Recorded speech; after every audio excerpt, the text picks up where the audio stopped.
If you've got big dreams and bad genes, you're in the right place. These shirts are available at barbellapparel.com, link in the description. Yeah, I'm really trying to put a lot of stock into the idea that they're just going to model you. I think a lot of people probably intuitively think it's about what you say, it's about the rules that you explicitly say, and I feel like it's really mostly just going to come down to they see you do this thing, and it's like monkey see, monkey do. And especially when parents get stressed out, it's easy to slack and just say, do as I say, not as I do. But we're really trying to focus on leading by example. You're going to be their first hero, whether you want to be their first hero or not, and they are going to emulate everything you do. They're going to want to be just like you, and you nailed it. It is, you have to set rules and you have to say things, of course, but if you're not doing them, you're throwing a lot of what you're saying out the window. They're absolutely going to see what you're doing and try to emulate that. So, how long have you because I don't know, but I assume, and you always have to broach this carefully because I don't want to make assumptions. You're still with his mom? Yes. And how long have you been together? Let's see. In July of next year, we'll have been together 17 years.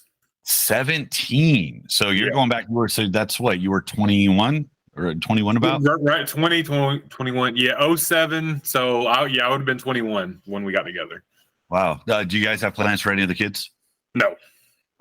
You're one and done. Yeah, was really done. That was always the goal. We wanted a little boy. We got a little boy, and that's it. I was really hoping that this would be like twins or triplets because just to get a lot at once, because I do want a couple, but I know this is a process.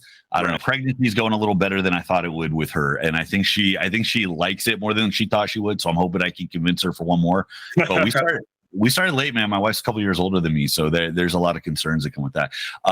So I'm really interested from this perspective because me and my wife have been together 8 years, and that's about as long as anybody I know that's in my age bracket because it's so rare for people to like kind of pair up early.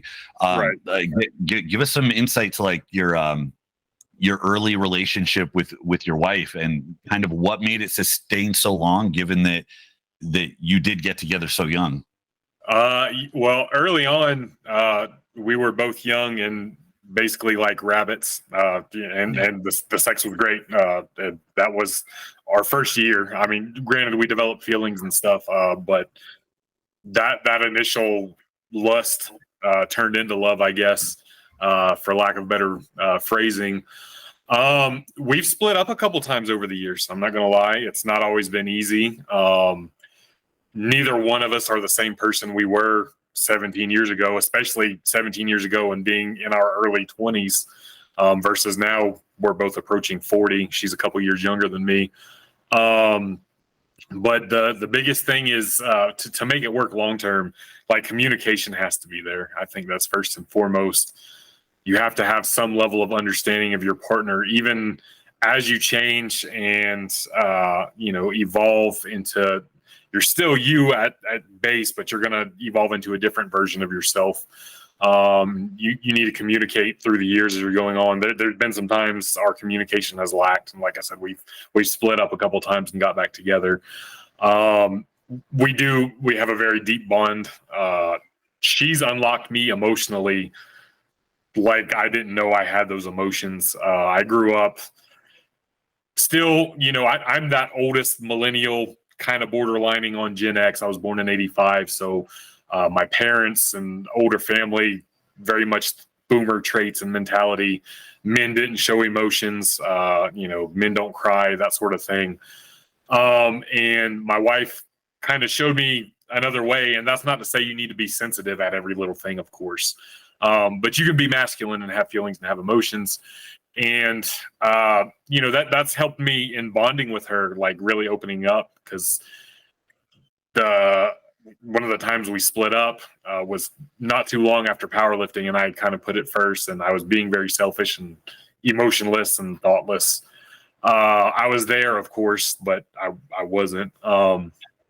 So it's really communication. You really got to know the person you're going to have to communicate. And even if y'all are very similar, and we do have a lot of similarities, but we're very different. I'm a very routine, structured 15 minutes is on time is late person. She's very spontaneous, social butterfly, can change with the winds person.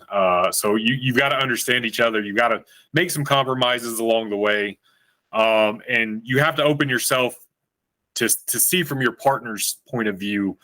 And you're not always going to agree, but you have to give yourself the opportunity to look from their perspective and not just yours. Yeah, it's so tough, I think, with people that get together early because of all the changes that occur. Like you talked about the fact that you're not the same. And part of that is surely the impact your relationship had on each other, but also just the fact that nobody's the same as when they were 21. And people at that age don't know what they want. And right. I often shudder like, man, if I know myself 16, 19, 22. And then I'm like, I understand why car rental companies make you wait to be 25 to get a car. Yeah, big time. Because your brain is so stupid until it's like there's this age where it just like sheds the junk and you're mature. And I'm like, God help me if I used those decision-making skills to settle on a partner. But at the same time, I also feel like if you do have two people that are kind of wired for those traits, that you can grow together the same way that, and I like it. It's kind of cold and callous, but I liken it to like business partnership a lot because people hold like low standards for how they would engage in a relationship, like lower than you would if you were going into business with somebody, right? But at the same time, this is somebody you're sharing your finances with, you're living with, is like a roommate for life. This is who you're going to share DNA with. And if you can kind of look at it, the way I think of it is if you have this thing outside of you that is separate from you and each other, because it's like your relationship isn't just you plus her, it's this other thing that you're trying to take care of and tend to, then you can kind of show up and make those decisions and grow together. And then that teamwork kind of has to grow and form around it. It's a very hard thing to do because I feel like we don't come wired with that ability to communicate and also communicate for the purpose of solving problems rather than a lot of petty tit for tat or reacting emotionally.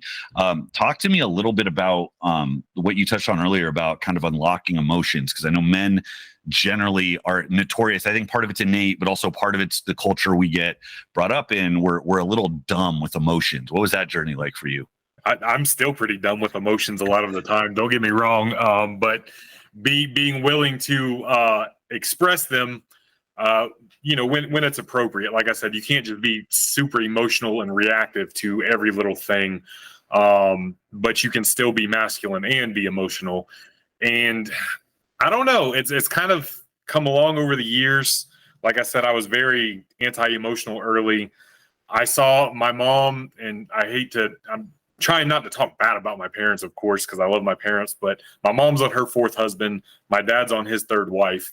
Yeah. Didn't always have the greatest examples growing up, and a lot of some relationships were toxic. There was a lot of that tit for tat growing up with step parents and step siblings, and there was some pitting against each other and a lot of arguing, and it was basically, there was no emotion into it. It was just trying to say the meanest thing you could say to win. You wanted to win the argument and make the other person feel bad. And I carried a lot of that with me into early adulthood, even into my early 30s, I would say. And, my wife is much more emotionally mature than I am. And, basically she got tired of it and was like, look, you can't be this way. So I ended up going to therapy. When was this? This was probably in 2018. She left me in early 2018. And, speaking to a therapist, speaking to like a third party who had no emotional ties to it, was very relieving. Like there was a sense of relief going into talking to a therapist and, just blurting it all out and letting her objectively listen to me and kind of give me some guidance and not fix me or help me, but let me fix and help myself. I guess, she was helping in that way. And as that went on, of course, communications with my wife opened back up. She started to come into some of those therapy sessions with me. And it was a relief, like being able to express yourself, tell somebody how much you love them because you do love them. Like I always felt these things. It was taught to me. And like you said, some of it is innate being a man. But it was taught to me that, men aren't supposed to show emotion. And there's not this fine line between being like emotionally sensitive and being a little bitch. There's this big fucking gray area. Over here is being an emotional sensitive bitch. Over here is being like the hardest manly man, Cotton Hill, I killed 50 men, and you don't show any emotions. There's a whole lot of space in here that's probably where you need to be at some capacity. And some people are going to be farther to one side than the other, and some people are going to be farther to this side. But just know that it's okay to be somewhere in here. And if you are way over here, a lot of people, I think, try to fake being on that side. I don't get too much into the manosphere things on social media. Every now and then a clip will get into my feed, and like I just feel like these guys are being so fake, emotionless alphas, that just like talk to somebody that you feel comfortable with. Maybe it needs to be a therapist. It might not need to be a therapist. Your close friends. I have close male friends that I can be emotional with. And again, it's not a kumbaya crying circle every time, but if I'm feeling bad or if I'm feeling down, if I do have an issue with my wife, she's always my number one. Anything I can express everything to her, but sometimes me and her are going to have issues and I need to talk to somebody else. I have male friends I can talk to, and we're fine being emotionally open to each other, and helping one another out if need be. Yeah. There's a lot there because, for the blend of reasons, men how they are, plus men throughout generations kind of influencing each other. I've heard it described. There was this way of describing it. I really liked it. There's like a blindness to it, like the way that you can be colorblind, where if you take a lot of guys, and I heard this from a clinician who described it as like, if you take a lot of guys and they go through some hard life event, you ask them how they feel about that. They don't have language or ideas to express what those feelings are except anger. So it's like, well, your girlfriend broke up with you. How do you feel? Well, I feel pissed. You know what I mean? It's like something goes wrong. It's like, it's just right. Varying degrees of frustration and anger, as opposed to, oh no, there's a lot under that that's informing that. And we always do look at it at that spectrum of like, you're either a little bitch or you're being like hard and stoic. And those are the men that we put at the front lines of war and that we can lean on. And there's certainly value to learning how to be stoic and steadfast when the world's falling apart. Right. But that can't be your 24/7. You can't be in that like killer gamer mode 24/7 in your personal life. And the thing that I always think about is like, trying not to be a little bitch, I feel like often makes you the little bitch because you don't learn good emotional regulation. And it's like you end up letting your emotions kind of run over you because you ignored them so long that you actually don't have the ability to engage and even hope to control them. So then you end up getting yourself in shit and then just kind of acting like, well, what happened? Like, I don't know. And especially when you're trying to build something around you, like a family, that's a really sorry example to set for people. That's where I ended up, man. And it was, a rude awakening, and, thankfully I got through it and learned from it. But yeah, that's precisely where I ended up, and how I ended up there was trying not to be a little bitch for so long, and then, bottling them up and not learning how to deal with them. And then they all come out at once, and it's just like, holy shit, what do I do now? And I was a mess for probably a good month when she initially left me. Like, I didn't know what the hell was going on. I didn't know what to do with myself. And it took a lot of regrouping and reframing my mind. Yeah, you want to take a minute to, I was going to say, I was watching the sun creep up and I was like, oh my God. There we go. All right. And I got to give a push to therapy because this is something that's very close to me. Like, mental health is somewhat of a family business. Like, my dad's a psychiatrist. I ran a behavioral health group out of my gym twice a week for like 5 years. My wife's a social worker and has a master's and is neck deep and all that. And I actually, one of the most transformative experience I ever went through, I tell everybody this. My dad had an addiction problem. Me and my mom ended up in, it was basically like Al-Anon. It was like a companion meeting once a week to deal with addiction. So it's very 12-step oriented. And I was 13 or 14, and that was for a straight year. That was one of the most transformative experiences of my life. And it's not necessarily the therapy where they sit down, ask you how you feel, and you work through all your emotions, like cognitive behavioral therapy. But it was oriented towards like, this is why people do dysfunctional shit. This is the way people look at relationships, but this is how it actually is. And then like once you start to see these components of what drives behavior and like the patterns you see, I don't understand why that isn't just a middle school class. It's like you got to wait till people fall off the wagon, their life is in disarray. Yeah. They're saddled with emotional problems and addiction before you're like 42 and on your fifth meth relapse, and then they're like, oh, I didn't know like what codependency was, or I didn't know what I was. It's so bizarre that we wait for that to happen. But as far as like generic therapy, like it's like if you want to be successful as, let's say, a man, the most masculine thing you could probably think of stereotypically would be, I don't know, let's say working on and fixing shit. Like you need that framework for how shit fits together, or else you're clueless. Like you can't go work on a car without a framework for it. And the same thing for your relationships, your emotional regulation, and the control you have over your own family and your own life. You need to know how shit fits together. We're not born knowing how all of these patterns work. We just intuit it, and we usually intuit it wrongly. And then we're like lint rollers, man, and we just pick up all the shit that we got from our parents. And it's just, I can't stress enough, like there's bad therapists. There's therapists that'll just sit there and clock $150 an hour and just ask, how does that make you feel? But a good therapist is going to cause you to work through it.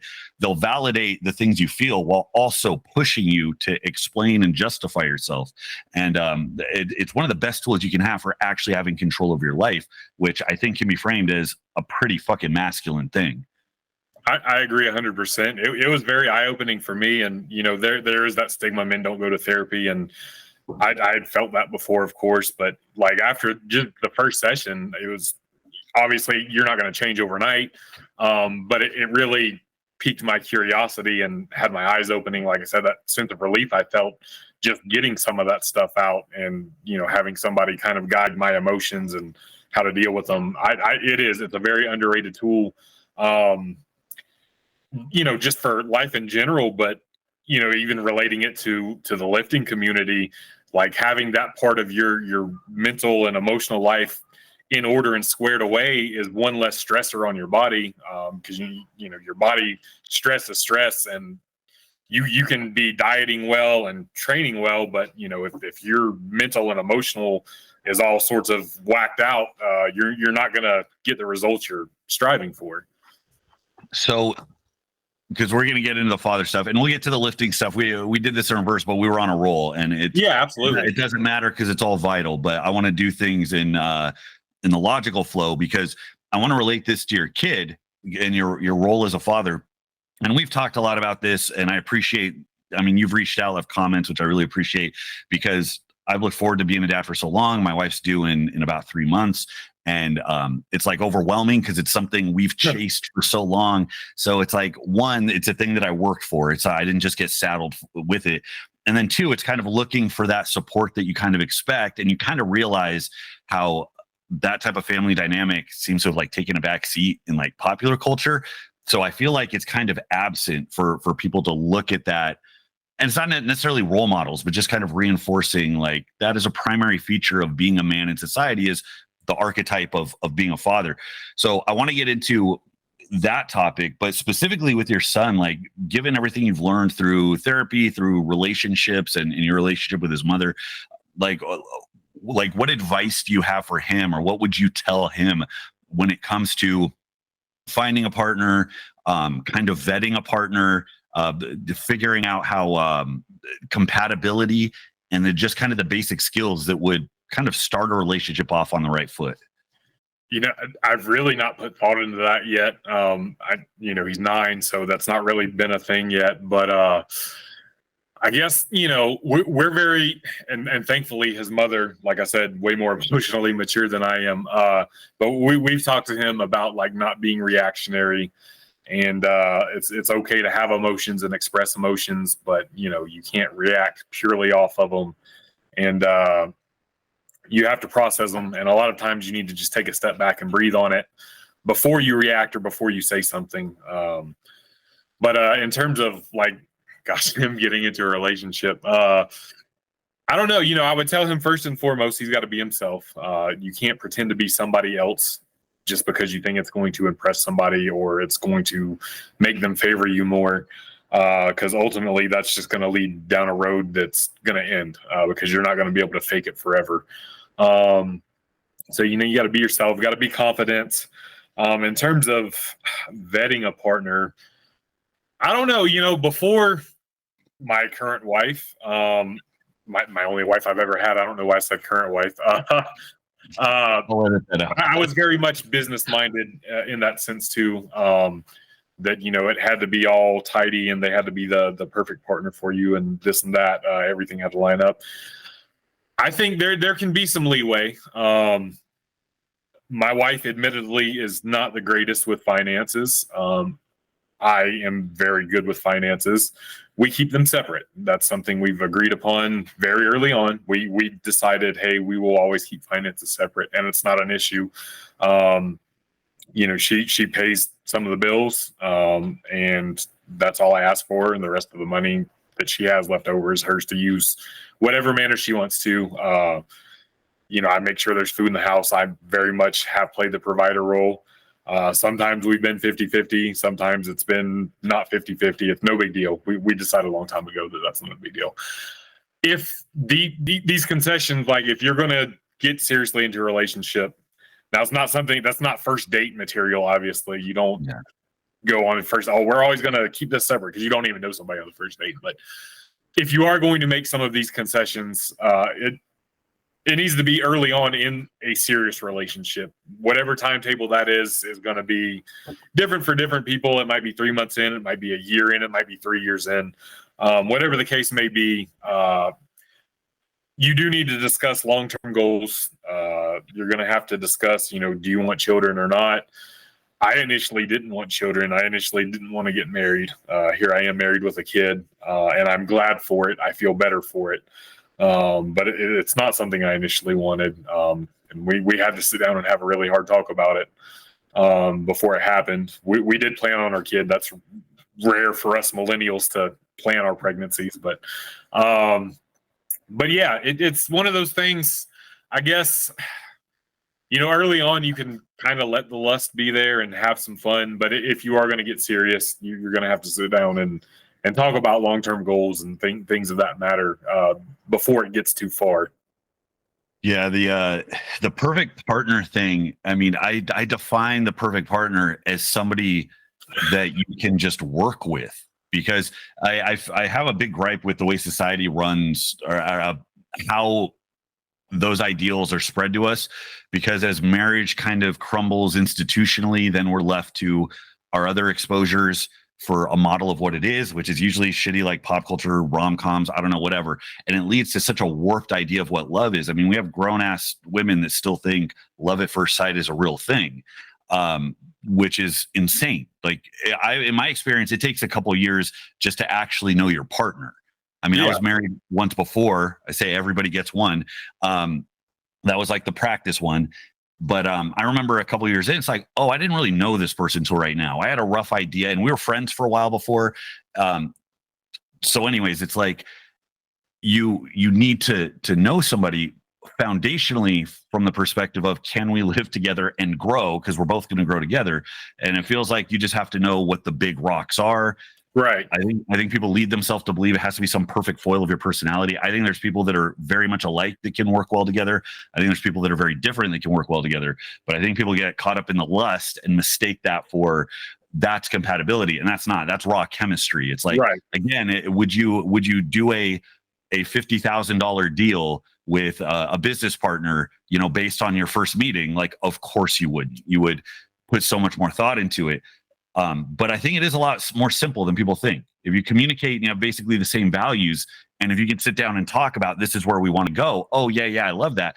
But it's like, hey, if the sex is great and you guys are having a blast 8 months in, and then 2 years later, you're like thinking about marriage, but you don't know if they want to have kids. You don't know about relationship dynamics. Jesus, the big one that took this blindsided me, because I'm in that same I'm about your age. I was born in 86. That all the things you learn through school, and as kind of progressivism comes in and culture kind of redefines what these standards are, the dynamic between men and women in a relationship and what people tell you that's supposed to be like now. I'm all for things moving out of the 1950s, but there's this idea that traditional roles don't have a spot anymore, and that things are obligated to be almost like this complete, it's not even like equal. It's almost like you're suggesting people look over their job at work and they split everything 50-50. Like, okay, we're going to clean the grill 50-50. We're going to do the dishes 50-50. We're going to mop the floors 50-50. And the sharing of chores, it's always so inefficient. Both marriages I had, I was told like flat out, and I don't really see a problem with this. It's cultural. I was told flat out, I can't be with a man that makes less than me. And I think that would trigger a lot of people. But I gravitate towards the provider role. I was like, oh shit, I'm a waiter. I better step up. And I gravitated towards that. I loved it. I take a lot of pride in it. But something as simple as that, because there's going to be people that aren't on the same page. There's going to be people there's going to be women that don't want that from a guy. There's going to be women, or there's going to be people that expect a shared bank account. But we're very much in the same boat, oddly enough. I've been lucky enough to do well, and she works. And it's like, well, how do you balance that? We both work, but there's still this expectation of this kind of provider role, and balancing that's very tricky. Right. I'm for anybody, whatever relationship they have. If it is a woman being the provider and they're both happy with that, by all means. But there are people who still want traditional marriages, the old fashioned ways. And like you, definitely not the 1950s, but a male provider, a woman who takes care of the house. There's men and women who both want that, and that's fine. I'm very much, letting people do what they want. And there's no need to disparage traditional roles at all. And there's no need to like say everything has to be modern. There's space for everything, and everybody has different personalities and stuff. And my wife and I are very non-traditional people, but our marriage, it is, mostly traditional with a little bit of spice and flavor here and there, I would say. Yeah. And I feel like that's great, because you're kind of orienting towards, the thing that works, where I feel like a lot of people try to have their idea of what their relationship's going to be, maybe even before they've been in one for a long time. Like, this is how it should be. And it's more about kind of it's like when I talk about what I think being a parent's going to be like, and people are like, yeah, wait till reality slaps you in the face. Yep. It's like, well, this is how I think my relationship should really run. This seems like the fairest way, blah, blah, blah. And it's like, wait till reality slaps you in the face. There's some things you're going to encounter that they didn't teach you in college. There's some expectations that still exist that are kind of vestigial from the past, and people aren't really willing to let them go. And anyways, and I think as long as two people are on the same page and it's oriented to work, right. I think that's a great thing. But then that goes back to, the main point there is, when you're finding a partner, the biggest thing is like, it's the big rocks, man. It's the stuff you guys share, making sure that you're not going to be blindsided by something where it's like, we've been together 8 years and then we just had the conversation about finances or marriage or what religion is our kid going to be, stuff like that I think people put on the back burner because they're too busy having a good time. Right. I want to switch to the conversation about parenthood, because you said you initially didn't want to be a dad. What was kind of like the selling point that got you to warm up to the idea? She was gonna leave me. Okay. Flat out. It was an ultimatum. It was, and I'm, I've been very selfish in my life. I still have some selfish tendencies, don't get me wrong. I think a lot of people who go far in lifting or various other sports tend to kind of have a selfish side to them, because a lot of that is selfish. And I was always very selfish, independent, didn't want to share with a lot of people, valued my time, wanted my time to be free to do whatever I wanted it to. being a parent, that free time goes out the fucking window. So, I mean, you can still schedule and, make time for things that you enjoy. Don't get me wrong. But having the time to do whatever you want, whenever you want, isn't there anymore. And I think I was scared to let that go is a lot of it, but I was more scared to see her go. So yeah, it was, she always wanted to be a mother. And we both kind of knew this, even, dating, and it was one of those big rocks that kind of went unturned. We both kind of knew, she wanted it and I didn't. And it came to a head, and she said, look, we've been together this long. I'm getting older. I'm not getting any younger. I'm going to be a mother, whether it's with you or not. So, yeah, that convinced me to be a dad.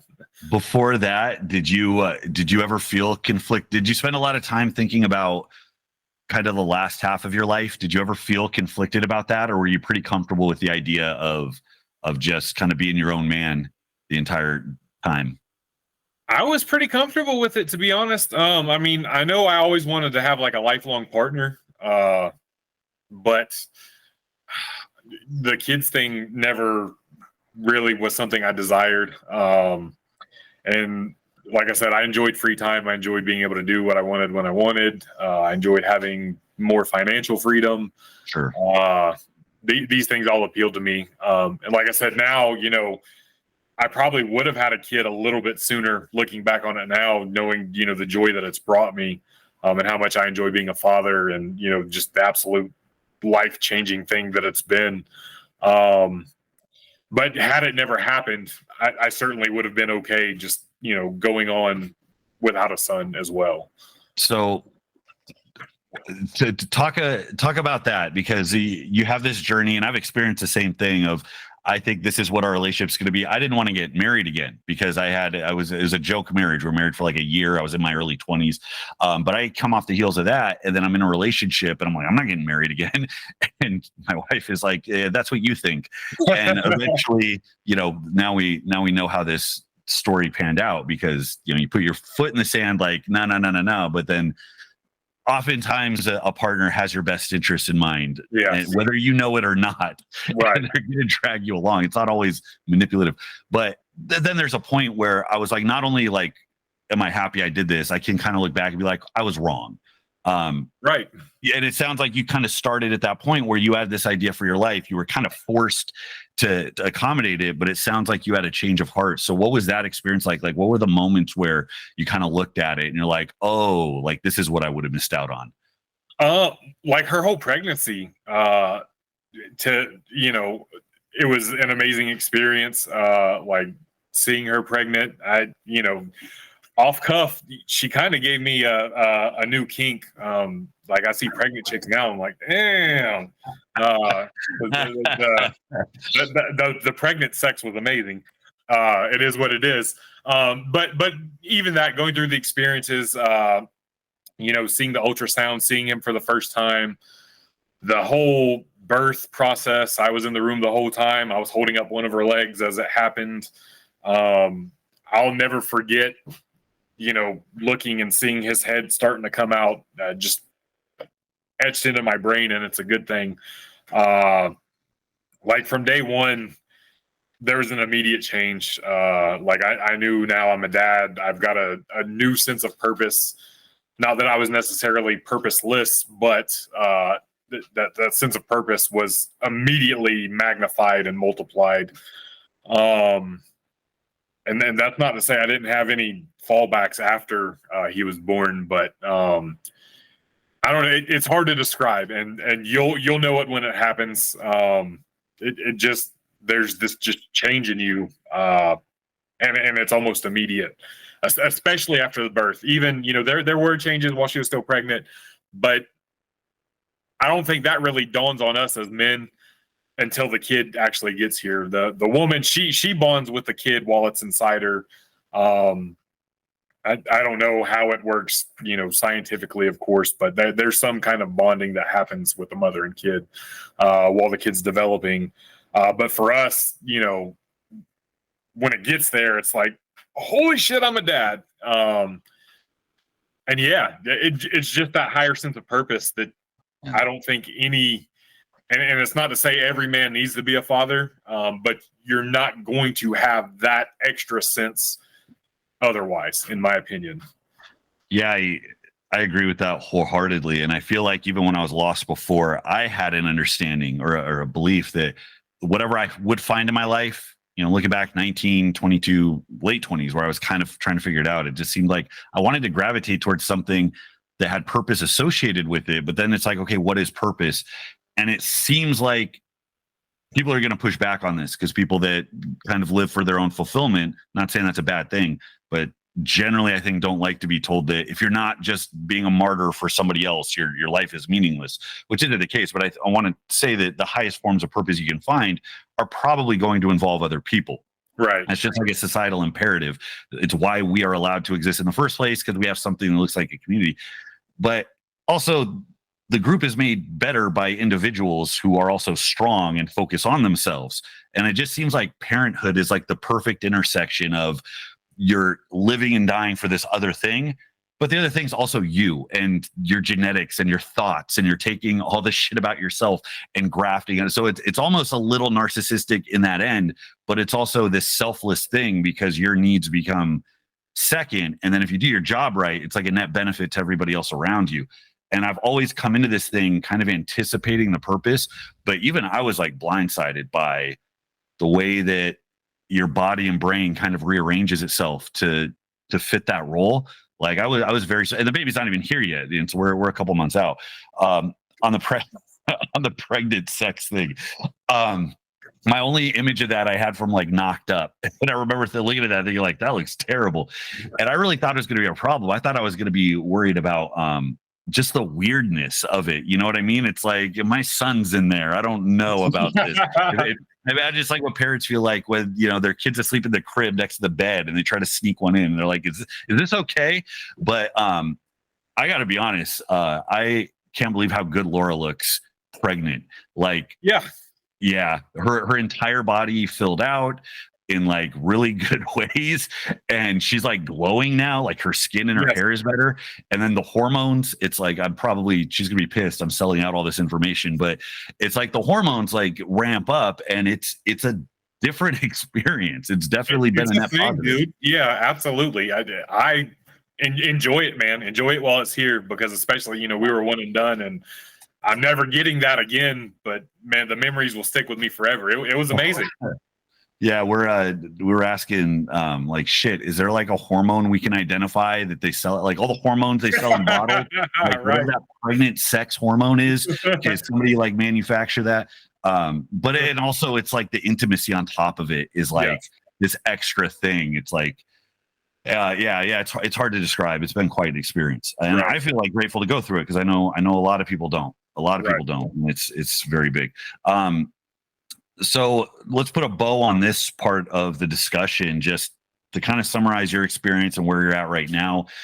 You're standing where you're at. You're talking to yourself from, 10 years ago, and you're saying, hey, you don't know this, but you're going to be a dad pretty soon. What are you telling yourself? What vital things are you telling yourself to get you on the right foot?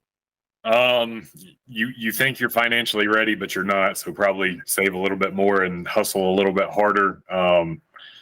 Because you're never, like, kids are the ultimate in unexpected expenses. It's going to happen. Things are going to happen. So there's that.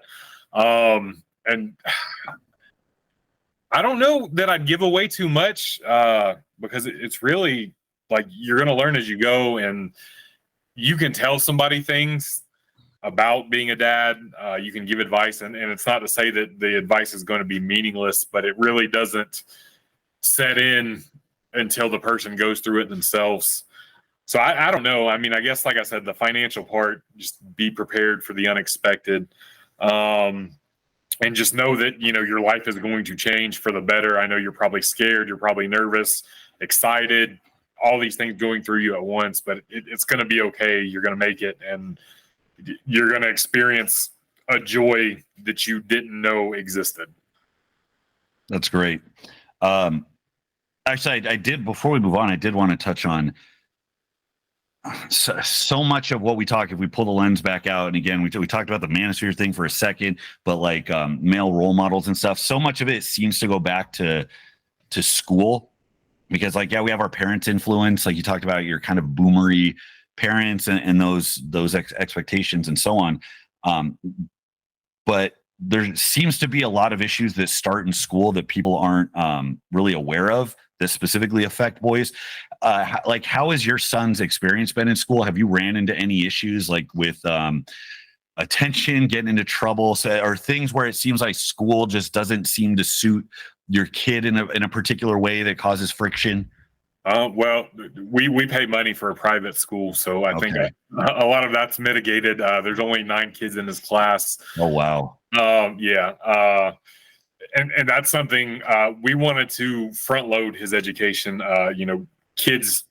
People develop more and learn more, at that young age. I don't know what study I read, but it was like by the time you're 12 years old, you'll have learned like 85% of everything you're going to learn. So I thought it was important that we just go ahead and pay up front instead of paying for college. And he may or may not even go to college, but that'll be something for him to decide. But we decided to front load his education and pay for that private school. So that said, he still, he had just a couple weeks ago, he got in trouble for not doing his homework. He hid it from us, which that's not a super big issue. A lot of kids are going to hide their homework from their parents at some point or another. I did. So it was, basically, hey, you're going to lose some of these privileges and you're going to do some extra work in the, time being and get back right.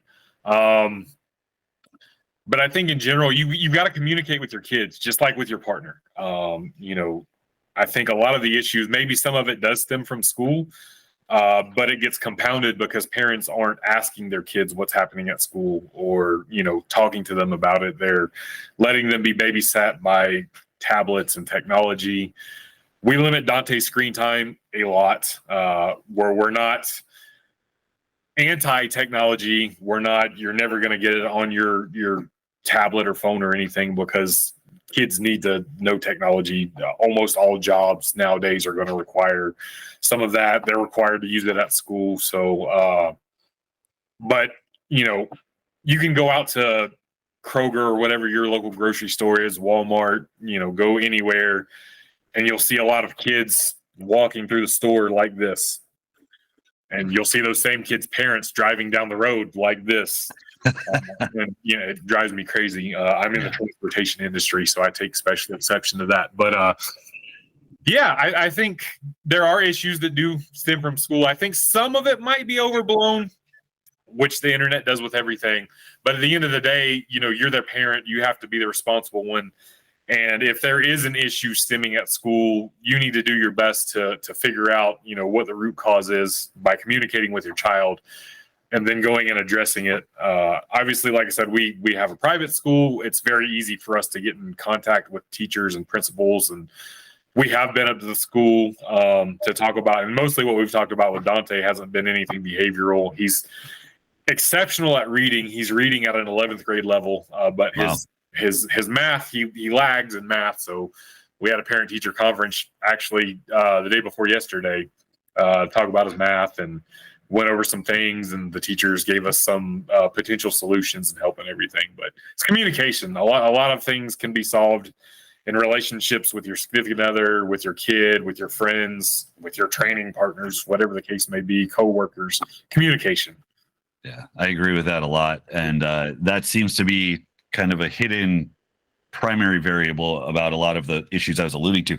I brought that up because I've been reading through a couple books, and one of the ones, I think it's about 15 years old, but I think it still applies very much today. But it was kind of addressing the boys' crisis that now everybody's talking about, and it's like this buzzword. But a lot of it talked about education, talked about ADHD, which is an arc I'm going through as an adult, and but it specifically said, because there's controversy over like, well, is this a thing that exists that we have to address to get boys to focus better and live in society better and achieve more?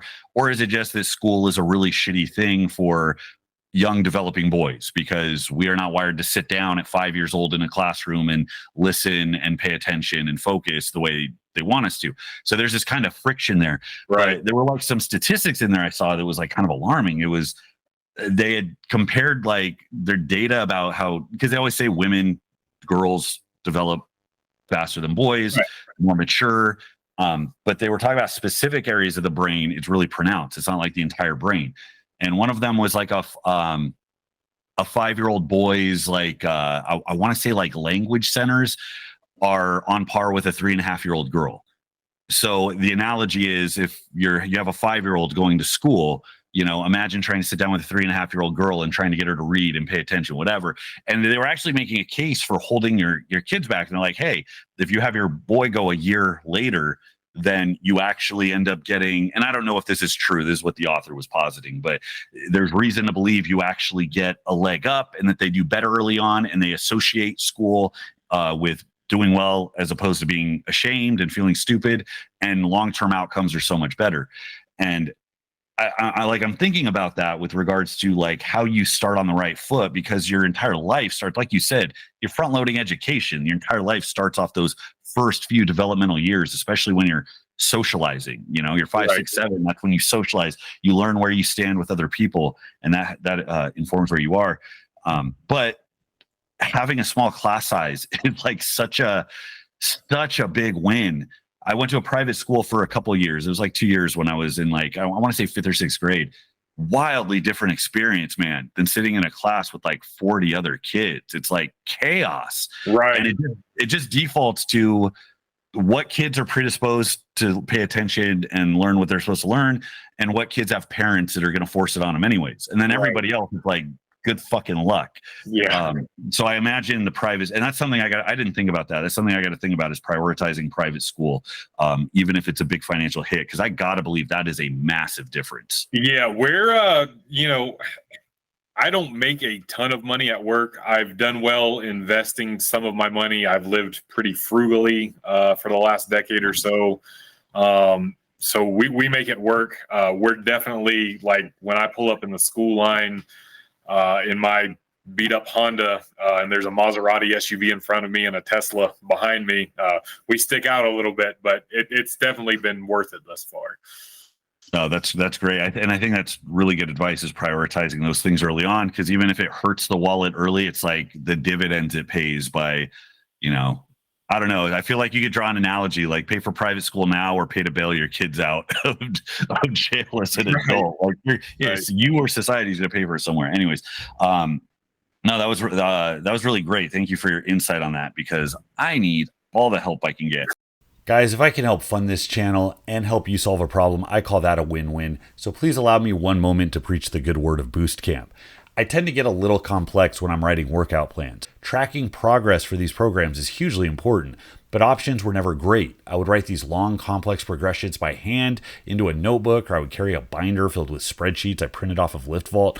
That's why I'm here to introduce you to Boostcamp. Boostcamp is the easy way to track training progress directly from your phone. Their library of programs features countless dozens of powerlifting and hypertrophy-specific programs from your favorite creators, including Jeffrey Verity Schofield, Johnny Candido, Eric Helms, Greg Nuckols, Alberto Nunez, and of course, yours truly.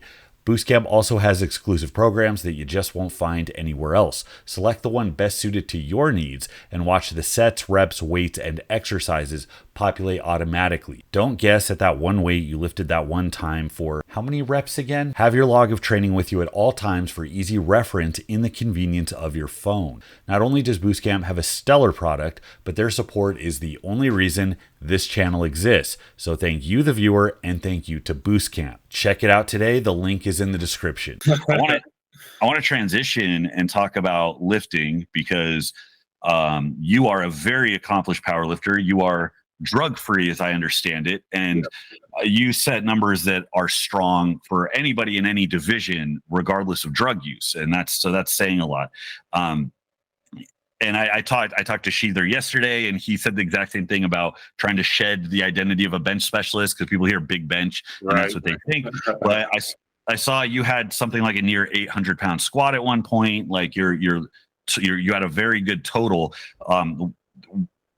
give a little bit of an overview of your powerlifting arc and where you landed now. I know you've lost a bunch of weight. Your goals are probably different, but connect the dots between like your heyday, peak Freaky D versus where we're at now and where we're going.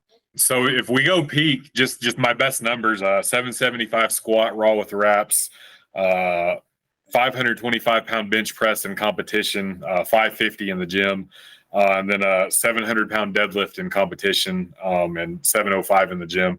Unfortunately, I didn't make the 775, 525, and 700 happen in the same meet, so I missed that 2,000-pound total. Literally by half an inch. I had a 700-pound deadlift that absolutely flew, but I lost my grip about half an inch from lockout.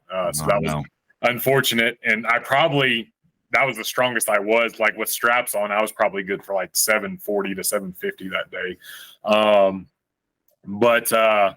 So that was at my peak. I also front squatted 550. I like to put that out there. And I've my strict overhead press, and I still, until somebody shows me otherwise, the strictest, strongest, drug-free overhead press on the internet. And I only say that because I know there's Andrew Richard out there, and his absolutely mogs mine. And there's a guy named Alvin LSU on Instagram that strict overhead presses over 400. Both of them start with it hovering. I actually have the shoulder mobility that I started mine on my clavicle. So you're cheating with your mobility. I don't know if you know that. I went through the full range of motion, so mine's still the strictest. But anyway, that was peak. And honestly, that was also, we spoke before about being selfish and almost getting divorced, my wife leaving me. I was putting powerlifting first back then. I would go to work. I worked Monday through Friday, 7 a.m. to 5 p.m., leave work, go to the gym, 5:30 to 8, come home, eat dinner, go to sleep, repeat. Then on the weekends, I didn't want to do anything because I needed to recover for powerlifting Monday. So I was present, but I wasn't really doing much. But that was peak strength. Again, my wife almost left me, so I had to shuffle some things around. And for a little while, I tried to fit everything from those 5 days into like 3 days. I ended up tearing my meniscus. I had a couple lower back, not like serious injuries, but, little thing go pop and, you're out of commission for a couple weeks, and try to drink some Henny and do some reverse hypers and, relax and get it back better. But the torn meniscus, I was out for a year of squatting and deadlifting. And that's when I ended up benching 550 in the gym. But I had aspirations of getting back to that near 2,000-pound total. But after I tore the meniscus, my knee, I had Osgood-Schlatter's disease as a kid. I don't know if you're familiar with that. Is that where like the bone spur like pushes against the tendon or something? Yeah. It's genetic. And it really got bad. I played catcher in baseball, and I hated playing catcher. But I pitched and I caught, and I told my coach my knee was hurting. Like, well, you're the only one who has an arm back there, and blah blah blah. And Mom had aspirations of me going far in baseball and made me play longer than I wanted to. But anyway, so that really set me back. I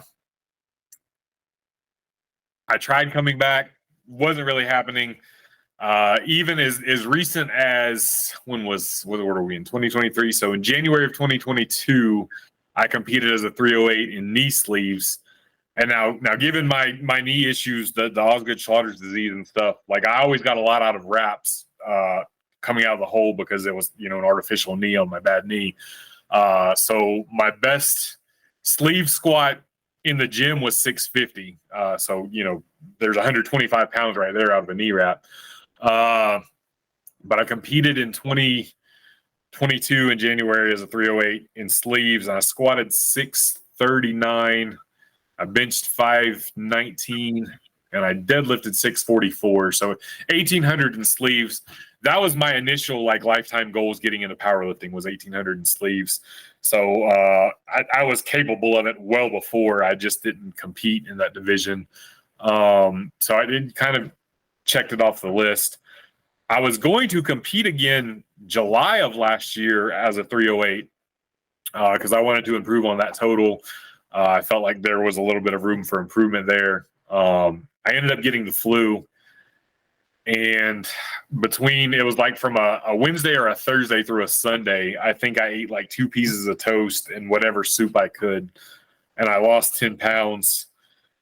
And I had always hinted at a big cut. Any of my longtime subscribers would verify that, that I was going to make this big cut after I was done with powerlifting. And I don't know if I just had like a mental reset along with that, basically not eating for 4 days.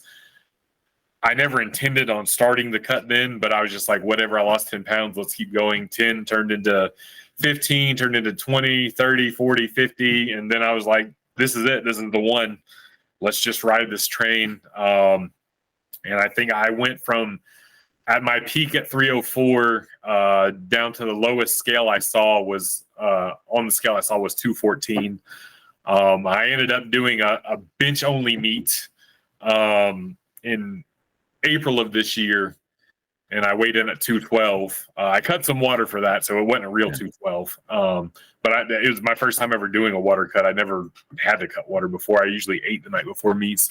But I wanted to do that just to be able to help other people with it and learn for myself. So I saw, that's, what is that, 304 to 212, almost 90 pounds.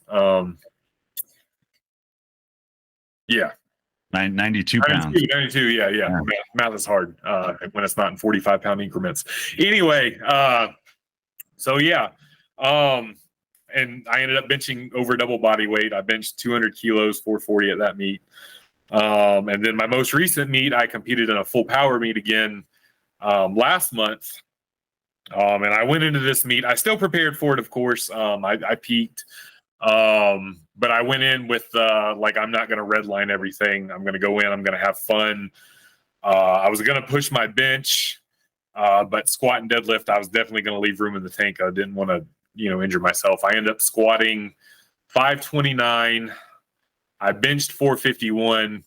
And honestly, I left room in the tank on bench. There was another 308 there who was benching, and he was going 2.5 kilos above each of my previous attempt, and I wanted to have the biggest raw bench there.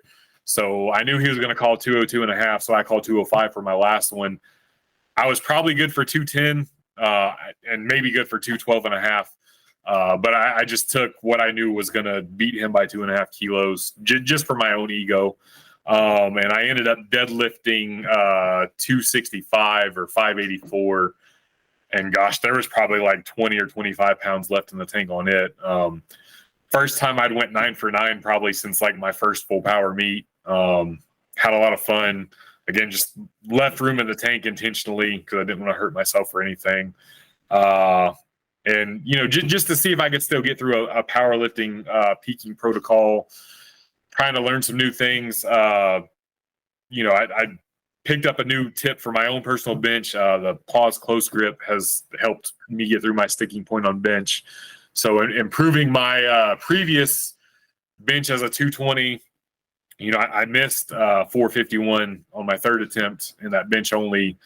And then I absolutely smoked it on my third attempt this one. So just, now learning new things with my new body, doing that powerlifting meet. And then I don't train powerlifting year round at this point. Now I'm back doing what I affectionately refer to as Crossfat. So yeah, just having fun with my training again. Yeah, that's a big thing I think people need to be aware of when they get into the sport is what the journey looks like long term, because everybody's just focused on climbing the mountain. And especially when your body weight is related to these goals that you're chasing, and especially it always feels like you got a couple more years left. Yeah, it's it takes so long to build strength, and you can potentially drag it out longer and longer. And when diminished returns set in, you're like, can I push it a little more? Am I coming to the end? Is the risking it worth the biscuit? And eventually you have to make that decision. Like, am I going to keep killing myself being obese, trying to squeeze out, 50 more pounds across 3 lifts? And it's a real hard thing, I think, to twist that around. So props on the weight loss. I mean, over 90 pounds of weight loss is incredible. That just shows consistency and discipline that I think a lot of people wish they had, would be better off for if they had. Now, as you train, because obviously you're still dabbling in powerlifting, you're cool to go set up big numbers at a meet at a dramatically reduced body weight. What kind of like drives your training? Like what gets you excited to go in? Are there different protocols like the Crossfat thing? Are there certain like Metcons that you really like doing? Or are there certain metrics that you're paying attention to? Like what fuels you these days? Yeah, so I'm very performance based still, even with the weight loss. You know, I look objectively better. Of course, I've got, you know, abs that show now, and it's cool, but that's never really been my goal. I like box jumps a lot. And my Crossfat is basically like, I'll pick, like right now is front squats. So on my lower body day, I'll go in, I'll do a heavy pause front squat, then I'll drop it down to like 50 or 60% and do usually like 3 or 5 sets of 3 with like 1 minute rest in between, and really just try to make the bar fly. And then I'll go from that to my what I call Crossfat supersets, which right now I'm doing double overhand deficit deadlifts, and that's just to keep the weight down to you know, self limit how much weight I'm using. So I'll do that. I'll superset it into a box jump. And then into like today was med ball slams after the box jump. So I do the one deadlift, the one box jump, and then like 3 med ball slams. And then I'll have after I do however many sets of those I do, I typically I'll ramp up to like a top set and then maybe do 1 back off set. So I did 315 for a triple, again, just trying to make the bar fly before my box jump and then my med ball slams. And then today, so I'm training for a birthday WOD, if you will, centered around the number 38. So I'll sneak a little bit of this in there. I don't know if this is going to air before my birthday or not on the November 14th. So my finisher today, I weighed 223 on the scale this morning. So I put 225. I took away the deficit, just regular deadlifts. I did a set of 40. Mostly unbroken. I never let my straps off the bar. I rested a little bit at the top for a couple of them, but 40 deadlifts and then into a 38-inch box jump, which I had to try twice. The first one, my legs were absolute jelly. And trying to do a box jump after a set of 40 deadlifts when you've been a power lifter for years, it just doesn't compute in your head. But that's typically like my Crossfat setup, is doing, you know, something heavy that I want to work on with some velocity training.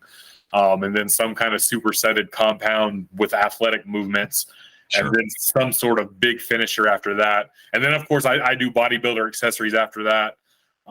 Sometimes I'll do some strongman stuff. I started doing weighted carries, front-holded carries a lot from your channel.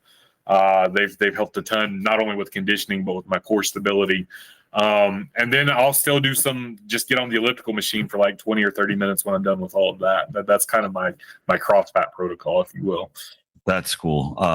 The performance thing I find huge. I find I get excited if I can like find something else to fixate on. Yeah. And I mean, maybe it's partially strongman because I've always been focused on strength, but never in a vacuum. So like, you know, I very much recognize how it's different, but, you know, hitting a rep PR is an expression of strength. Right. You know, being able to do something else, if it's performance based, I can, no matter what the threshold, I can kind of relate it back to strength. So like high rep goals, man, I started focusing on those.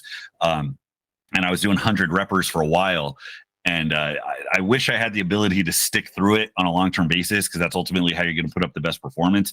But it takes like these little weird pockets of mania where I hate myself and I want to go do these. Right. Because the pain threshold, and it kind of bothers me. I got a little chip on my shoulder as a strength athlete. When strength athletes try to say that the work involved in something like powerlifting is like fundamentally like the hardest work you can do, I'm like, you've never suffered under a maximal effort endurance. Right. Like the way the energy systems work, it just doesn't make sense, right? You're bathed in acid, your lungs burn, your entire body's like stop or we'll die. And then it just keeps going, and it's monotonous. It's like Chinese water torture, right? With a lot more pain. It's horrible. So CrossFit is very painful, but like some of the worst things I've ever done were like strongman medleys that went like 2 minutes long, but it's like as much force as you can put out. Right. So How is that? How'd that switch in mindset hit you?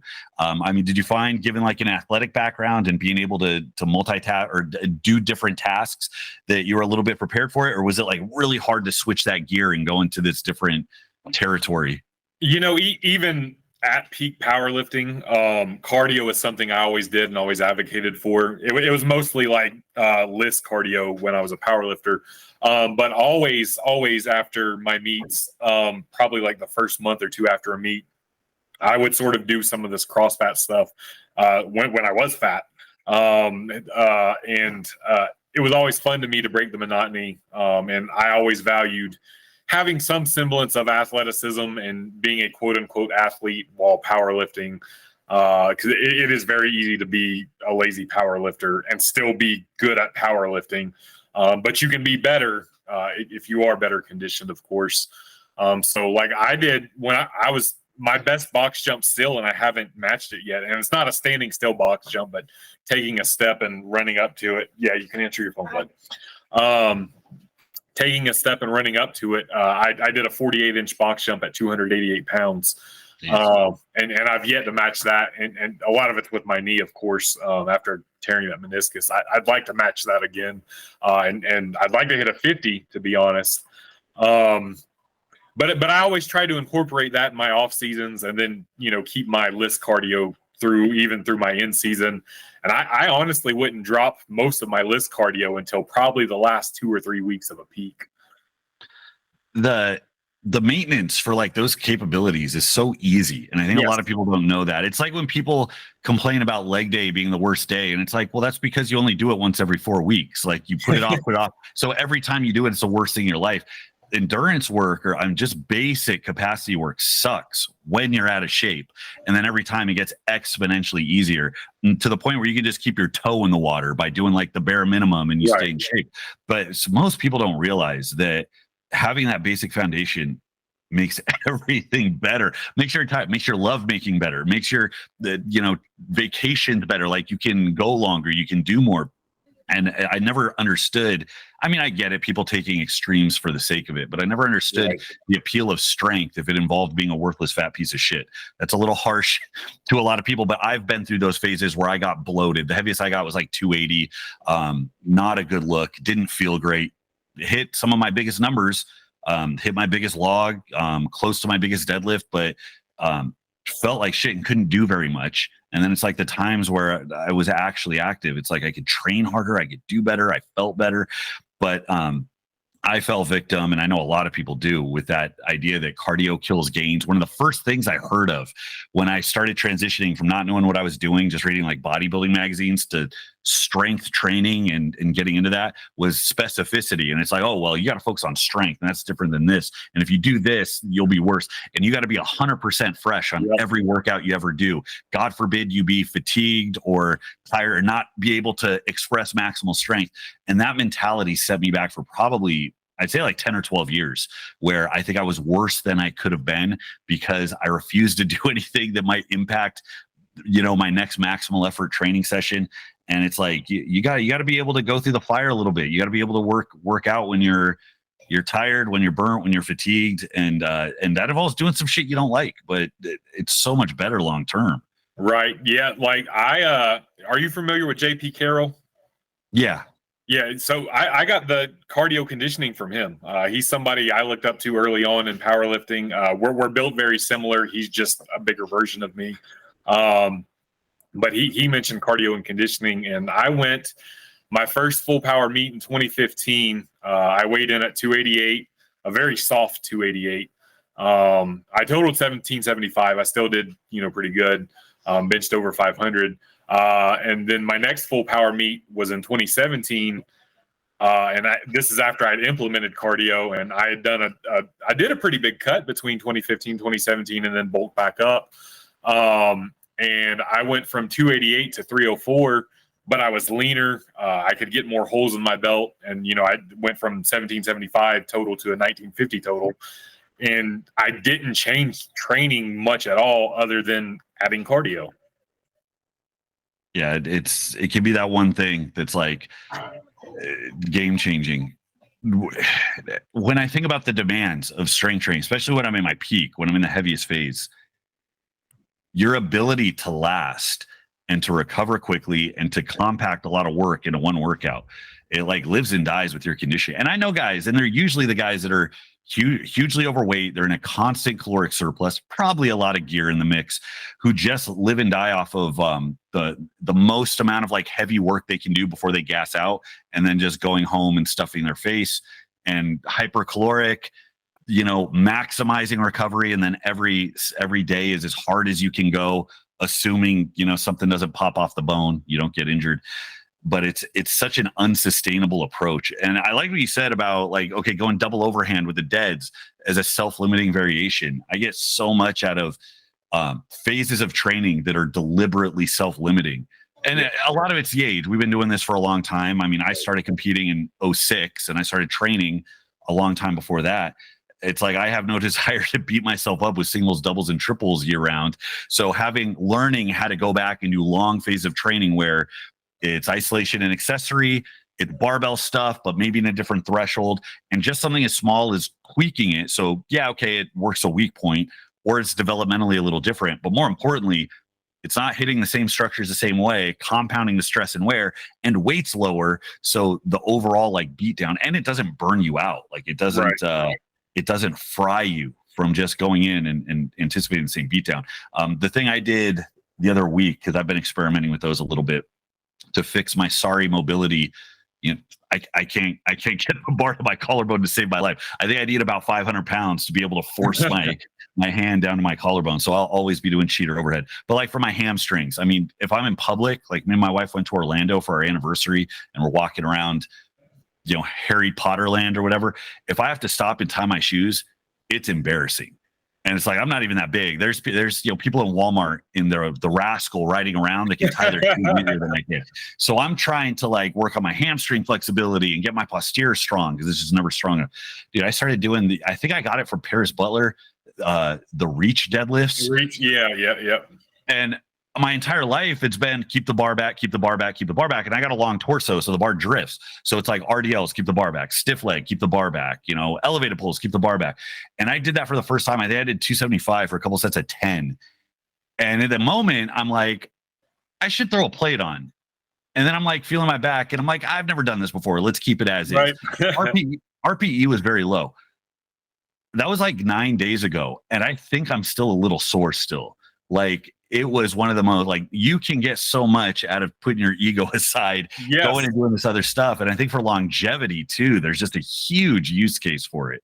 That's I'm in a group chat with Paris. I talk to Paris almost every day, and I was telling him actually yesterday, my current training is basically, unpowerliftering myself after, peaking for that powerlifting meet. And, I built a lot of great mobility and athletic traits back up over that year of losing weight and not powerlifting. And then, the bench only meet I did, of course, I peaked my bench, but I was still doing my other athletic crossfatty stuff. But getting ready for the full power meet, I dialed down my cardio a little bit and got rid of a lot of that other stuff and went full powerlifter mode again. And then coming back into the gym now, it is, getting that mobility back. And that's why I picked like the double overhand deficit deadlift. So I'm not going to use so much weight that I hurt myself, but I'm still going to get that big stretch, because I'm built like you, long torso, short limbs.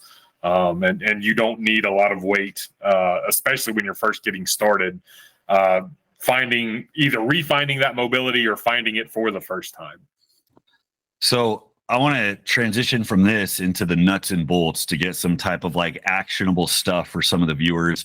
And again, disclaimer, Dennis, not a bench specialist. However, we're going to primarily talk about bench. Not a lot of guys hit a clean 550 bench press that is elite. Anywhere you go, that turns heads. There's world's strongest man winners that didn't have 550 benches. So the first thing I want to touch on is, what tool set do you think you had? Like, how do you conceptualize yourself as a lifter and a bench presser compared to most of the people you might talk to, give advice to, or influence? You did have an athletic background. You played baseball. Baseball requires a shit ton of athletic predisposition to be good, explosiveness. I mean, doing big box jumps at the heavy weight that you were. How much do you feel like was benefited by certain characteristics you had? How many obstacles did you run into that you had to tweak? And like, how does all of this kind of inform what you tell people when they go to you and say, how do I bench 550? Well, how do I bench 550? That's a good one. I played baseball, basketball, volleyball, and soccer. So more than just baseball, but it certainly helped having the athletic background. I think with development, just initially, just playing a multitude of sports and being active helps a lot as a kid. That's lacking some. But as far as now, what separates me, we'll get it out of the way. I have good leverages for bench press. I know that's going to get brought up. They're there. It's what it is. I still had to work my ass off to get where I'm at. I've worked hard on my bench. I've done a lot of bench press reps. A lot. I bench pressed bad for a long time. Kind of getting my form to where it's at now took a lot of effort. I got to benching probably in the lower to mid 400s with kind of bad technique. Not as bad as some I've seen, but it was there. So real quick on that note, because I want to that's something I really want to touch on, because this parallels what I was talking to Sheether about. I talked to him yesterday, and he just hit his 600 bench, and he was talking about his technique, and he was specifically talking about the extra beat down he took having a less efficient technique, especially as the poundages got heavier. And he credited dialing in his technique with almost being able to recover better, or not being able to suffer so much from the workouts. And I think he has pretty high frequency too, which is hard for a lot of people to do. And benching, we normally think of as being kind of a low tech movement, especially when you see, I mean, you got 600-pound benchers coming from bodybuilders who like are wide grip, guillotine, right? Like all those figured out. Not quote unquote the right way to move the most amount of weight, but a lot of people get away with that shit. So what was your journey like with the technical aspect? Like, what tweaks did you make? What payoff did you notice from those? Okay, so if we'll have to frame this from the very start, I guess. I did some benching in high school. We had a weightlifting class. I got to benching like 275 over the course of about 9 months. And then I didn't touch weights again until I was 22 or 23. I took my income tax check one year, went to Sears. If those of you are old enough to know what a Sears is, and bought I think it was an Everlast bench with a Joe Weider weight set, like a 300-pound weight set with a bar, generic barbell. Me and my roommate at the time would bench 5 days a week after work, balls to the wall, just as heavy as we could, as many reps as we could until we couldn't anymore. And then we'd play basketball after to do legs. Again, pre-social media, didn't know what we were doing. We just went out there and got after it. In that year that me and him trained together, I went from benching 235 to 405, just brute strengthening my way through it. Again, 5 days a week. We ate a lot of Chinese food. We smoked cigarettes intra-workout. We smoked a lot of weed. We're early 20s, typical, partying and all that stuff. Nothing was optimal about it, but we worked hard. I think that's what a lot of people nowadays miss. They want to hyper-optimize every little thing, and they don't even know how to work hard. You have to know how to work hard. Life happens. I ended up moving we were living in Central Florida. I ended up moving there up here to Tennessee. Brought my bench with me. That was probably one of my only possessions. Got to benching in the mid 400s again without any technical work or anything, just brute strengthening it. I started uploading to YouTube either late 2012, I think. Just on a whim, I'd seen some YouTube videos and I was like, well, I bench pretty good. I'll throw them up there, and kind of found a community of people through that. And they're like, dude, you bench pretty good. You should check out powerlifting. I hadn't done squats or deadlifts in my life yet. I was benching mid 400s, never squatted, never deadlifted. but then, that led me to different rabbit holes and seeing people talking about technique. And at that point, I didn't know what leg drive was. I didn't know what any of that was. I was tucking my elbows naturally, thankfully. So there was a little bit of form there, but I was still wearing gloves. And I kind of learned things through hateful comments, as YouTube tends to do. But I think that was kind of that really set things into motion for learning how to do better from a technical standpoint. And I did start learning how to set my feet and initiate some leg drive and programming in general, like periodization at all. Because before it was just, I was still, how heavy can I go? How many reps can I do? And just going balls to the wall all the time. And that sort of took me from that kind of lower mid 400s up into the upper 400s. And I did a push-pull meet, which my very first push-pull meet, I kind of used it as a goal, as a weight loss tool. So I signed up for it. I was like 260 pounds or so. And I signed up as a 242 just to hold myself accountable. I think I had benched 445 or 450 with like my bro bench. And then I took a step back getting technique squared away, and I had benched 440, like pretty technically sound, at least with a pause, like an honest pause. So I had aspirations of benching like 460 something in that meet. My friend told me, he's like, dude, just open very light. I met a person through YouTube that I ended up going and doing the meet with. And he said, just open light. It's your first meet. Trust me. So I opened at 385. It felt pretty good. And I jumped to 424. And then I was going to make this giant 40-pound jump to 460 something on my third. That 424 was the grinder of my life. And I just ended up scratching my third, but it was a learning experience. I wasn't ready for the weight loss to take away. I just thought, I'm building muscle, losing weight, benching all the time, healthier. And but yeah, I think there's something to not that my recovery was ever necessarily bad back in the early days. And I think a lot of that's because I wasn't doing full power.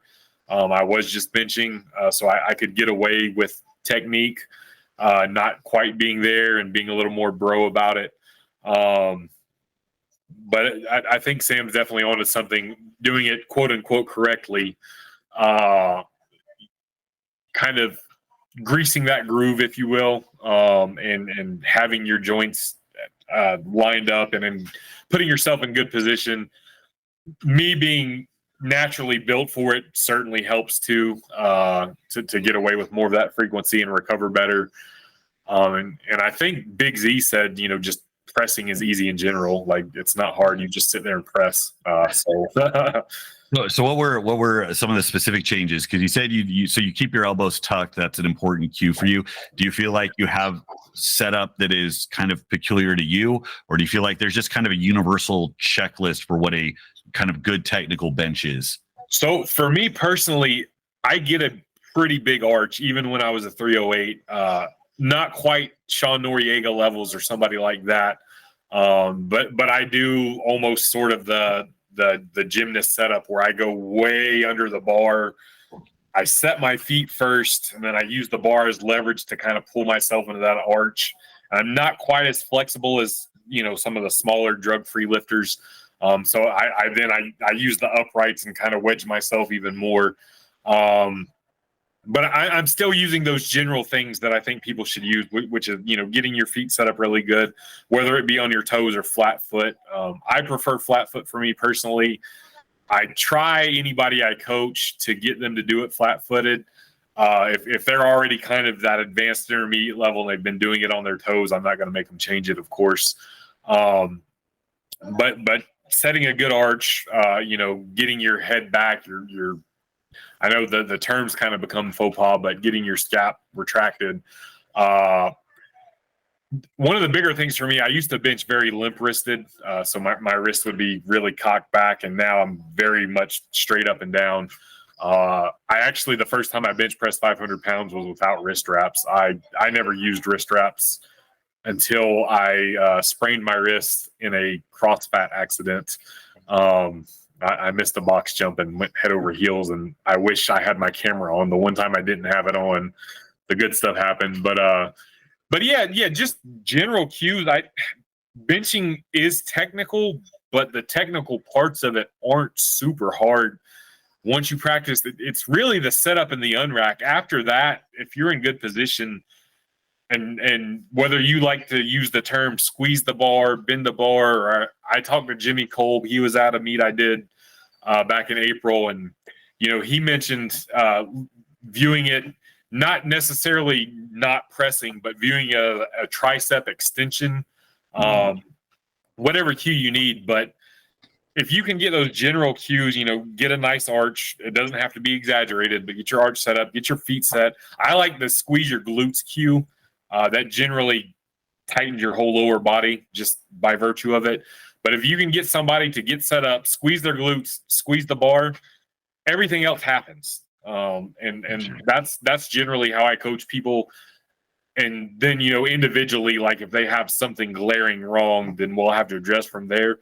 But usually that solves it. The tricep thing is a good one. I heard that. I want to say I heard it from Wenning. Hate to give too much credit to Wenning, but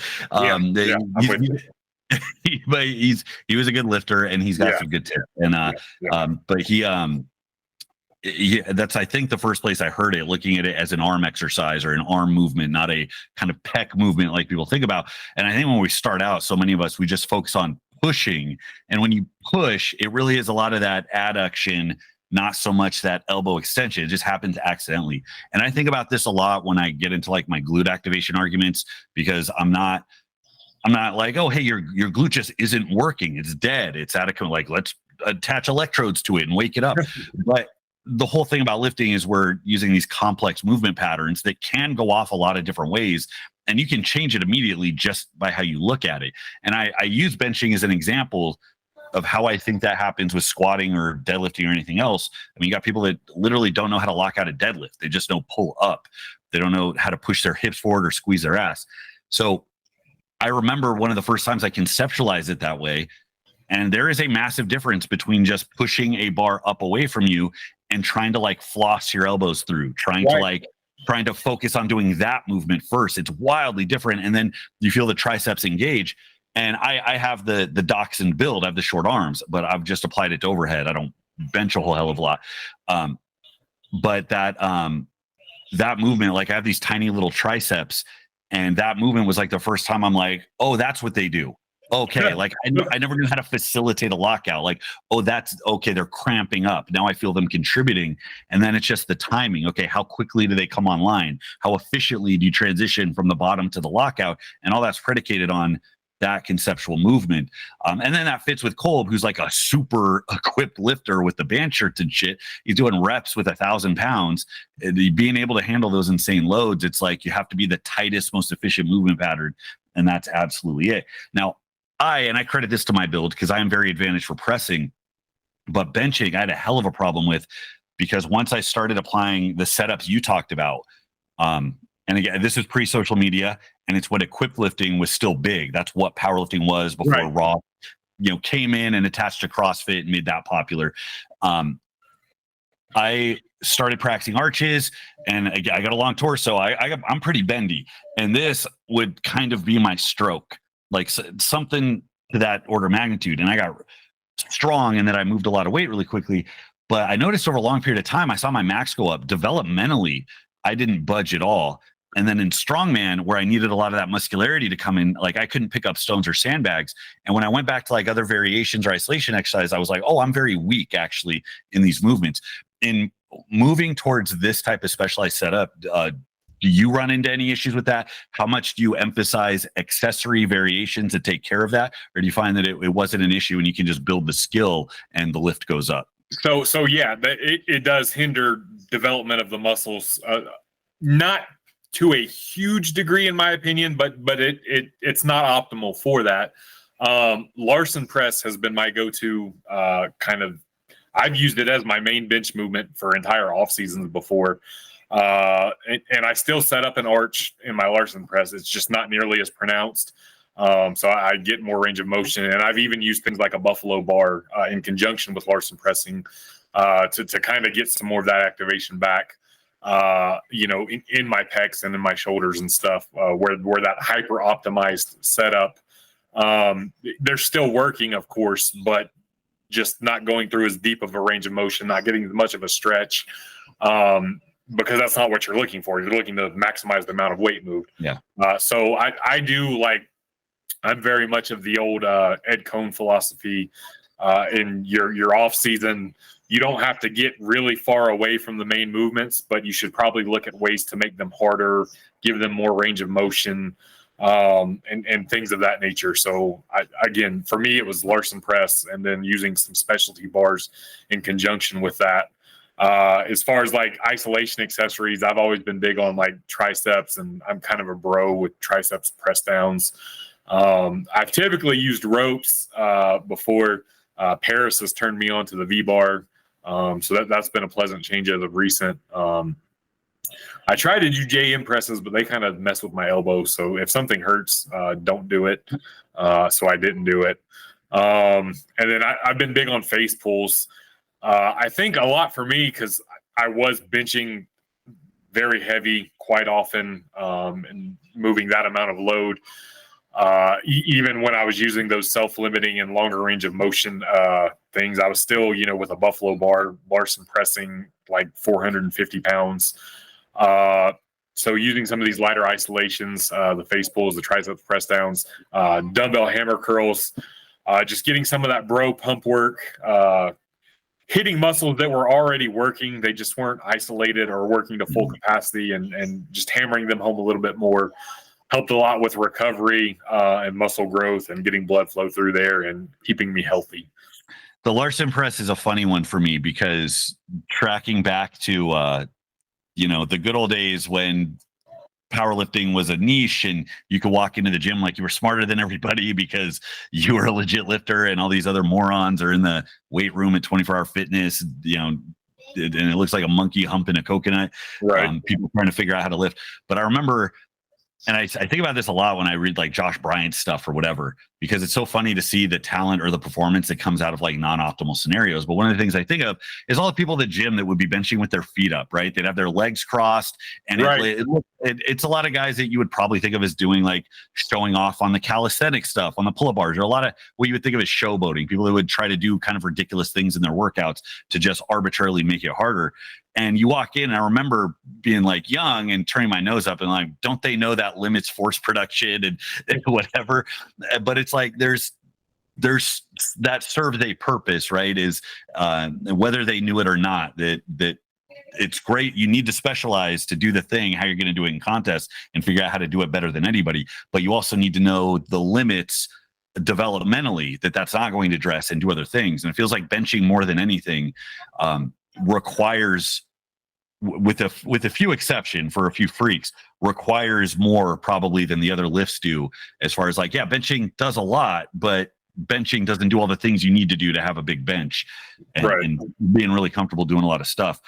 I had a hell of a time, again, back to my shoestring triceps, getting those to grow. And a big problem was jam presses hurt, skull crushers hurt, French presses hurt. Yep. And even stuff that didn't hurt, if I would just, let's say, go slow with like really lightweight, right when the muscle would be about to fail, it felt like my shoulder was going to roll out of the socket. And I don't know if that's labrum tears or what, but I could not get my triceps to work. You had mentioned Ed Cohn, and he was, aside from like his kind of very simple approach to periodization, the way that he applies that to all of his accessories. So it's like, I got my lifts and I got my variations, and then I got, I think, my things that I think make my variations better and that add to the pieces of my armor. And that includes accessory, and taking those seriously. And, he says periodizing. I don't think you necessarily need to periodize to the same degree, but at least you're thinking about them enough to take them seriously so that they can do what they're supposed to do.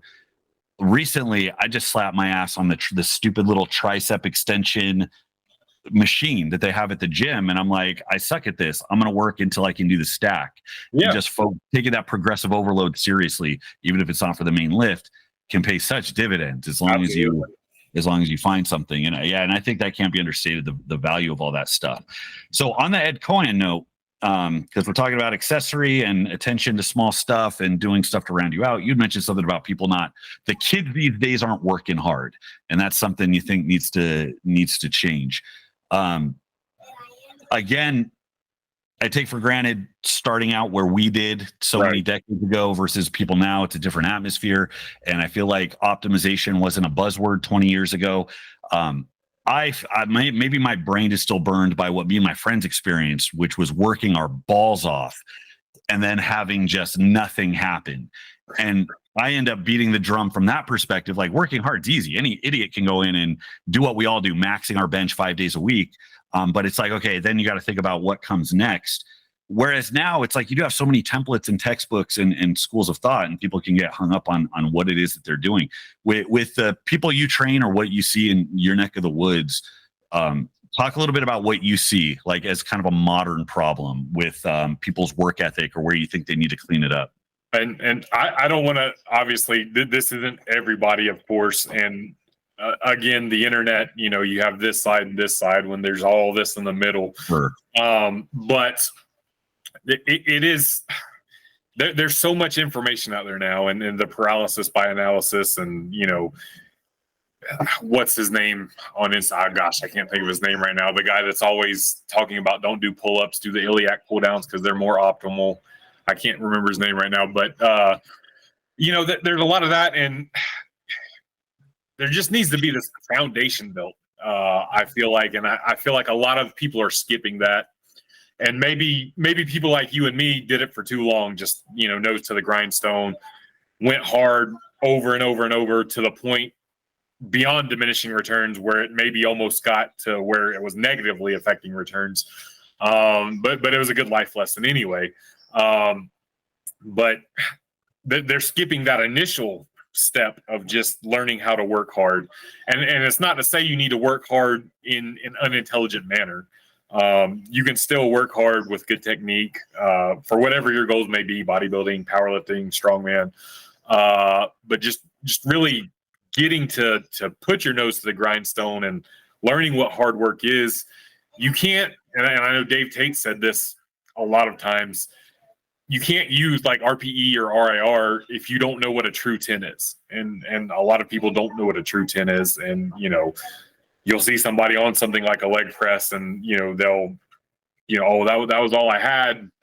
But if you sit there and you watch them do it, and you say, no, you got another one, no, you got another one, no, you got another one, you got two more, they do two more, oh, I think you got three more, and then their set of 12 that was 0 RIR turns into a set of 25. It's like, come on, dude. So I just think they're skipping the step of learning what hard work is and just optimizing. And I've heard so many people, and I've had so many people in my inbox ask me about stimulus fatigue ratio. And it's like, well, if you're asking me about it on a particular movement, is it worth it? Blah, blah, blah. You haven't done enough to know if it's worth it or not. You haven't reached that threshold, I promise you. Yeah.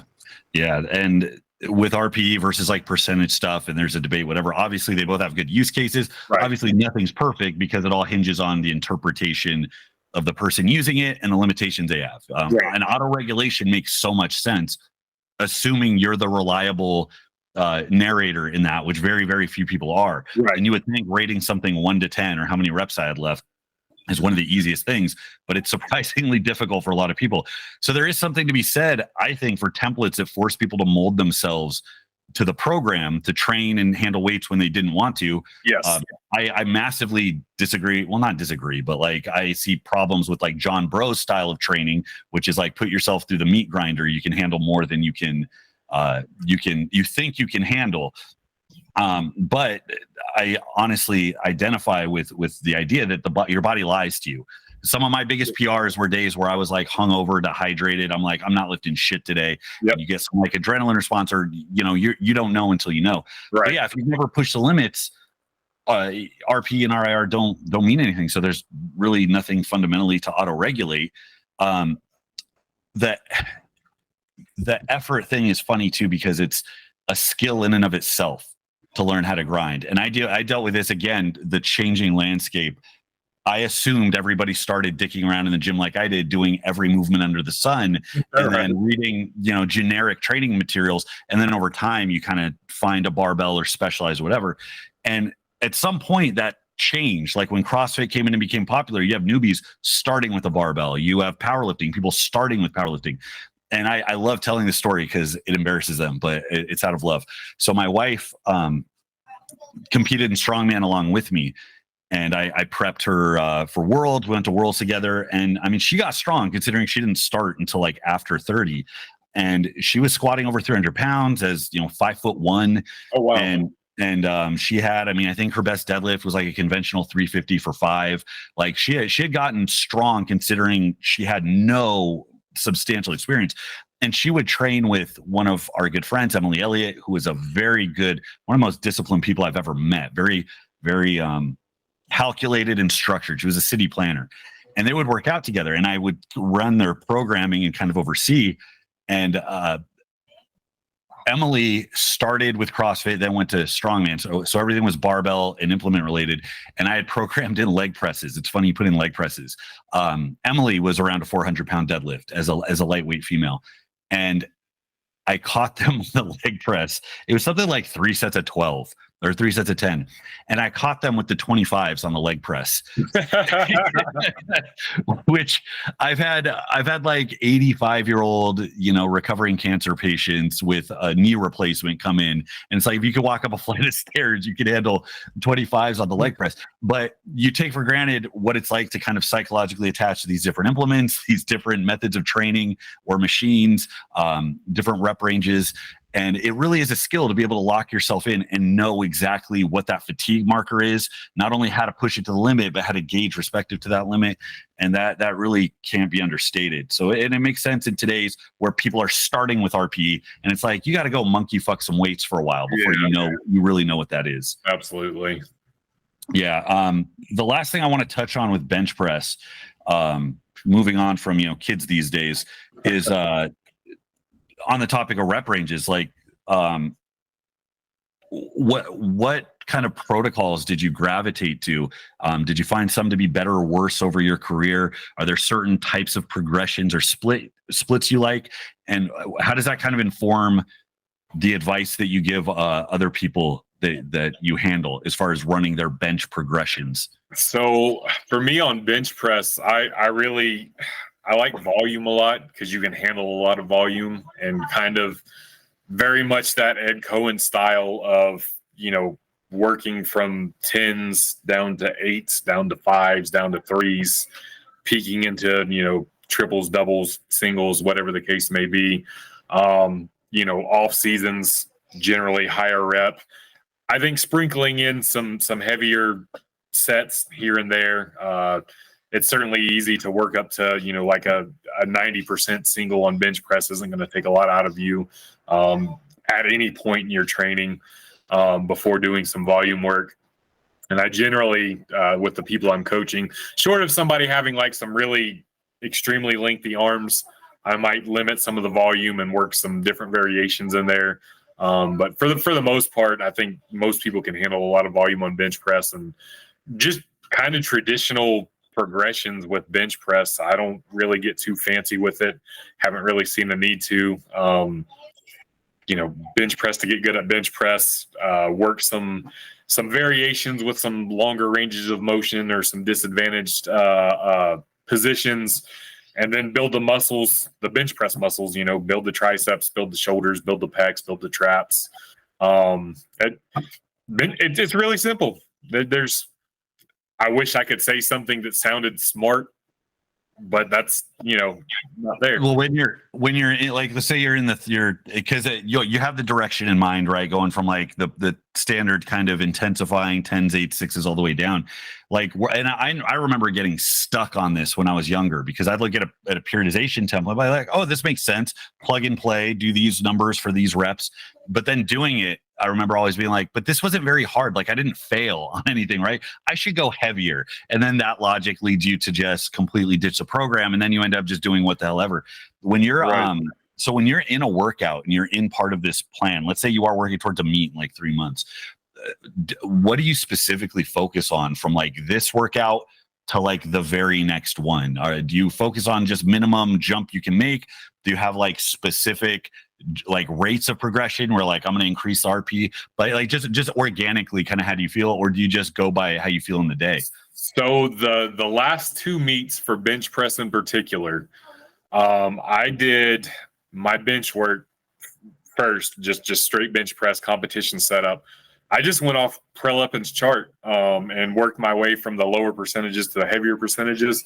And then I worked my secondary movement, which the first meet I did, I was using pin press. And I just progressed from, I know I ended at pin pressing, right at 440 pounds. I forget where I started exactly. I'd have to go back and look at the videos, but again, working from like 5s to 3s to singles. And at this point now, like I know that every workout doesn't have to feel hard, and I don't have to feel the burn from it for it to be working. Some of it's getting motor patterns, and you don't need to fatigue yourself necessarily to get those motor patterns built in. But I know now, like I'm going to do accessories after my main work. And those I am going to hammer pretty hard for the most part up until like the last 2 weeks. So that's where I'm going to get sore. And I'm not worried about feeling like I'm not doing enough, even especially I'm a big fan, and I know you are too, of starting relatively light and giving yourself a whole lot of ramp up room. Just in general, whether you're doing a 3x10, a 5x10, a 5x5, whatever, your first 5x5 should be extremely easy to do. And what I do for my clients, especially if they're not prepping for a meet or something, to help keep them engaged, I'll have them do like a 4x5, and that 4x5 is going to be really easy. And then on the 5th set, instead of doing a set of 5, I'll say, hey, do an AMRAP, but leave 1 to 2 reps in the tank. Yeah. And depending upon their mentality, a lot of the younger guys, I'll tell them to leave like 3 in the tank because they're going to leave 1 in the tank if I tell them to leave 3 in the tank. Some of the more seasoned guys, I can tell them to leave 1 in the tank and they'll be fine. And that gives them that sense of work. And then it gives them something next week, because we're not going to make a big jump. We're going to jump 5 or 10 pounds, and your first 4 sets of 5 are going to feel easy. But maybe you jump 10 pounds and you get 1 or 2 more reps than you got the week prior. So you're seeing visual progression, and you're getting extra work in there. And it's keeping them but keeping them stimulated and engaged, giving them something to shoot for at the end of it. I'm a big fan of that protocol for that reason. I remember the first time I ran, it was kind of a linear progression scheme, which is basic. Few sets for a few reps, everything stays the same, and you're just adding weight, which is boring and slow. And as you get stronger, those first workouts, you're not going to get as much out of. So you could argue that you're going to detrain. And then it takes so long to build up that now you're in the sweet spot, but then very quickly you get to where it's unsustainable. So you can't push that very long. So it creates this problem. And that ramp, I think, is so important.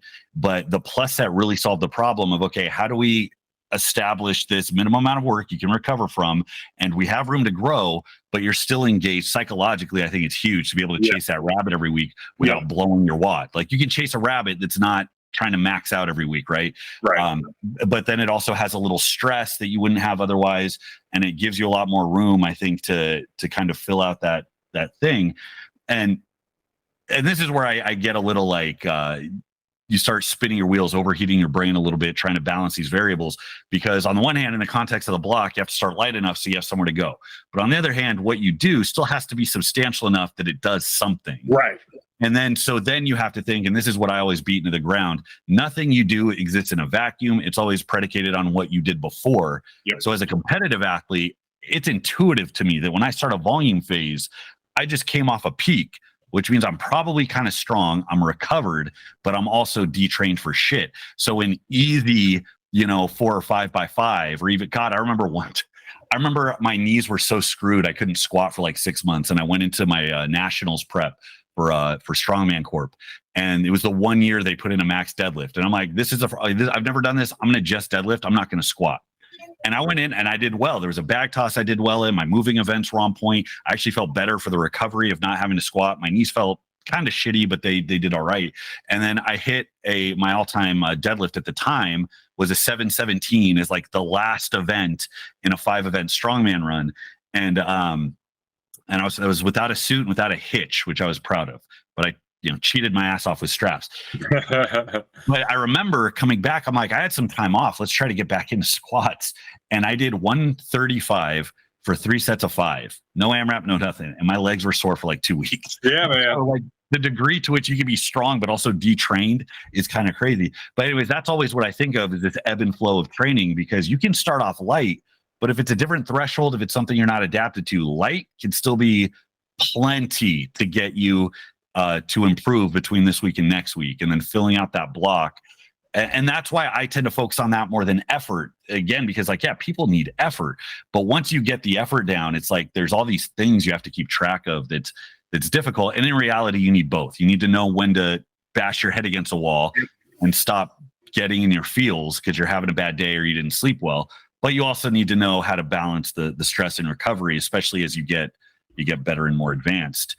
I know I said that's the last thing. This is the last thing because I forgot we touched on it, but we didn't get to it. We got to cover the overhead press debate, the controversy, the war. That's the closest I came to arguing with Sam a little bit because I pushed him on that just a little bit, but I think you guys are of a very similar mind. He said he got a little bit of advantage from overhead pressing, but it sounds like no much more than a front raise because he was really thinking about it from the horizontal path back over your face as you ramp, which doesn't sound like it even requires that much strength to facilitate.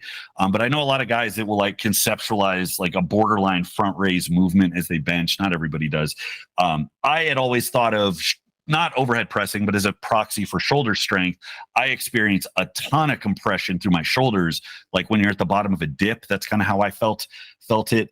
But really, my case has always been just how much carryover you get from overhead pressing to bench that you don't get the other way around. Being like, I mean, I've benched in the high 4s, considering I've probably bench pressed like I've done an overhead press probably 35 times to every 1 time I've bench pressed. So anyways, that's kind of the math that I put together. But I want to hear your case because I know you think it's a shit movement for benching. So let's hear it. This is great because you and I have such a similar build. And I'm the opposite. I've probably done 35 benches for every overhead press, and I've got a really good overhead press. So I feel like the carryover does go from bench press to overhead press, and not vice versa. So in terms of direct carryover to bench press, just first and foremost, and let me say that the overhead press is a great movement in general. Like, I don't think it's a bad movement. I just think it's not a great movement for bench press. There's just so many other variations that are so much better for bench press. Close grip bench press, Larson press, wide grip bench press, floor press, incline bench press, close grip incline bench press, wide grip incline, etc. And I think after you get an initial amount of overhead pressing strength, I do think it's important to have, even if you are a powerlifter, but I don't think you're going to see many returns from it for the fatigue that it causes when you could be picking these other variations instead. Like you were saying, you said you benched, 400s without doing it much and you trained overhead press. The very first time I did a strict overhead press, I did 250 pounds. To me and you, that's not a lot, but to the internet, if you do 2 plates, you're like, oh my God. But that was the very first time I strict overhead pressed, and that was because I had a mid 400s bench press. So in my mind, like, well, I bench pressed this, and it's a press. That's what led to it. Obviously, to get to a 350 pound strict overhead press, I did have to train it some, of course. And I had done 345 previously, just kind of training it here and there on a whim, and I didn't touch it for a long time. And then I happened to see, Drew Spriggs, right? Yes. Yeah. He has a peaking program, the Dreadnought Overhead Peak Program, and it looked like fun. I was coming into an off season. I was like, well, that looks like fun. And I really had no base built up, and so I kind of sold his peaking program short, in my opinion.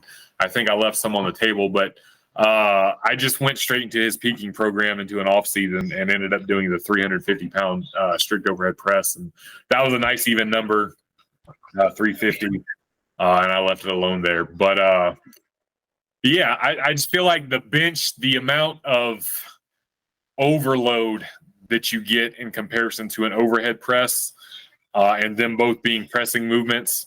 And this is just my logic. It is why it is better for overhead press than vice versa, because they are two different planes, with the verticality versus the horizontal. Sure. And when you're doing the standing strict overhead press, you're not getting any overload. You're using less weight than you could use for a bench, unless you're just completely unbalanced. So that's always been my take on it. So, and that makes perfect sense. And then when we get more specific about what's appropriate when, it's where like a disagreement kind of looks like it until you define your terms. Because I mean, obviously specificity, it's not a very specific movement. It's right. It's like deadlift and squat use very similar muscles, but you're moving two different planes, two different movement patterns. I mean, okay, in some sense, if somebody only squats over that time, theoretically their deadlift is going to improve, but not as much as if they did, some deadlift movements thrown in. So and I think that's very apt. Like specificity isn't there, overload isn't there. So the question becomes, when is it appropriate? And that goes to building your base, being a movement that you take seriously. Let's say you are a serious bencher. It's something I would recommend earlier on when you're trying to round yourself out. But then you could probably make the case that, like, well, since it is so non-specific, do you necessarily need to do a barbell press? Could you do machines to get more specific deltoid stimulus? Because that's what you're trying to do in service of the bench press. You could do front raises. You could do a whole host of movements that aren't necessarily an overhead press, which is this big staple movement that requires so much effort and builds up so much fatigue and takes so much away from this other thing. And I think that's a valid point. When you start to think about who has gotten carryover how, it's a very abstract discussion because we don't have like data on it. We're just looking at the guys we know that they're like, oh, I know this one guy had this one experience, so let's go with that. The examples I thought of is like, okay, on the one hand, you got the world's strongest man guys that almost never bench press, but once they're chasing those big overhead numbers, most of them can bench in the mid high fives, having not really prioritized it. And then I think of someone like Jeremy Hornstra, who had like a 675 bench. And I think the most I ever saw him do seated was like 405 for maybe one or two. I think that's right. Yeah. Yeah. So I would see, and there's a couple big benchers I saw where I would see them dabble in overhead, and even seated supported was a little underwhelmed. But then again, it's like, okay, maybe they don't have the skill. Maybe it's so new, they don't take it that seriously, and they're jumping straight to singles, doubles, and triples. And anyways, there's a lot of things that can go that route. I think the basic takeaway is you need a fleshed out upper body. There's probably multiple ways to get that, and it just depends on how you're structuring it and how seriously you're doing it. I would not recommend anybody do heavy overhead pressing like 8 weeks going into a powerlifting meet. Of course. Right? Yeah. But you get a skinny kid who's trying to throw meat on their bones. I think it has value directionally, but I'm gonna call it there. We took up the 2 hours. We got a lot of good stuff today. I want to thank you for joining me today. This discussion was really good. Tell people where they can find you.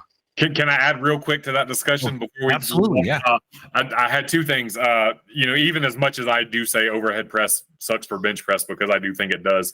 I think like off-season movement, like coming off a meet, doing some light overhead presses for some that 8 to 12 to 15 rep range, doing a block or two of those just for shoulder health is going to be beneficial to the power lifter. And I also have a theory of why it got so linked to powerlifting and bench pressing. 531 was extremely popular with powerlifters, in the mid 20 teens, even though it's not a powerlifting program. If you were around YouTube at that time, a lot of powerlifters were running that. And of course, their bench and their overhead press was going up simultaneously. And a lot of people were equating, oh, my OHP is going up and my bench is going up. So if my OHP is making my bench go up. And I even told a lot of people soon thereafter, when they're telling me, hey, my bench is stalling, but my squats and deadlifts are still going up on 531, I would say, well, take your OHP day out and replace it with a second bench day, and then their bench would start going up again. But I think still a lot of people had that ingrained in them from running 5-3-1 and doing OHP and bench simultaneously, and then both going up, that they were inherently linked together. That's true. And there was a changing of the guard somewhere on there, like around 2010 or so, when Juggernaut started coming out too. Yep. Because bench, squat, deadlift, it was big three forever. It was like that in high school. It's like that in sports. I mean, those were just the basic things. And then eventually it turned into the big four. And now like the defaults, and I even read a lot of programs like this, a default generic, well-rounded strength or mass program, squat, bench, deadlift, overhead. And you can pick that apart and say, instead of once per week, squat and dead, I mean, 2 lower body, but technically a squat day, a deadlift day, a bench day. But the bench and overhead, you might be able to make more of a case that it's like 1.5 times frequency or something, right? Because it is more pressing stimulus for the same muscle groups. Bench probably requires a little more frequency, or those muscles do, than maybe the lower body muscles do. And then the way you bridge that gap, if you get stuck, is like, okay, you increase specificity. You swap out movements that are closer. Now your specific amount of volume is going up. That's going to get you closer to your goals. And then there's an ebb and flow back and forth. And that makes perfect sense. And I have to juggle that crap around in strongman because it's constantly chaos and different events and variety. But I have to know what carries over to what and exactly how to get them to peak together, which is fun until it's not. Right. But no, I think that's a really good point. Juggernaut was big 4, 5-3-1 was big 4. I think there's a few others that I've seen. I want to say, I don't think Fifth Set was, but finding ways to sneak in more work without killing yourself is like one of the best things you can do, I think, in service of any one particular lift. Absolutely. But that's key, not killing yourself. Right. All right. Well, thanks again, man. Anything else you wanted to mention or sneak in? Any? What's your? Give everybody your YouTube channel name. Where to find you? So it's Freaky D, Freaky with an IE at the end. D. The Y was taken, so. You're adaptable. Okay, and you do online coaching? Yeah, you have a client base? I do online coaching. I'd probably look to put like 2 more on by January. So you can find me on Instagram for that. It's Freaky D0550, again with the IE. And you can DM me on Instagram is where I take my coaching inquiries. Just let me know you're interested. Shoot me an email address. I'll send you my intake questionnaire and see if we're a good fit and go from there. Cool. And I strongly recommend you check out his channel. There's a lot of good tidbits, a lot of good takes, a lot of good responses in there. So check it out on YouTube. Dennis, thank you for joining me today. Until next time, guys, this is Bromley. I'll see you.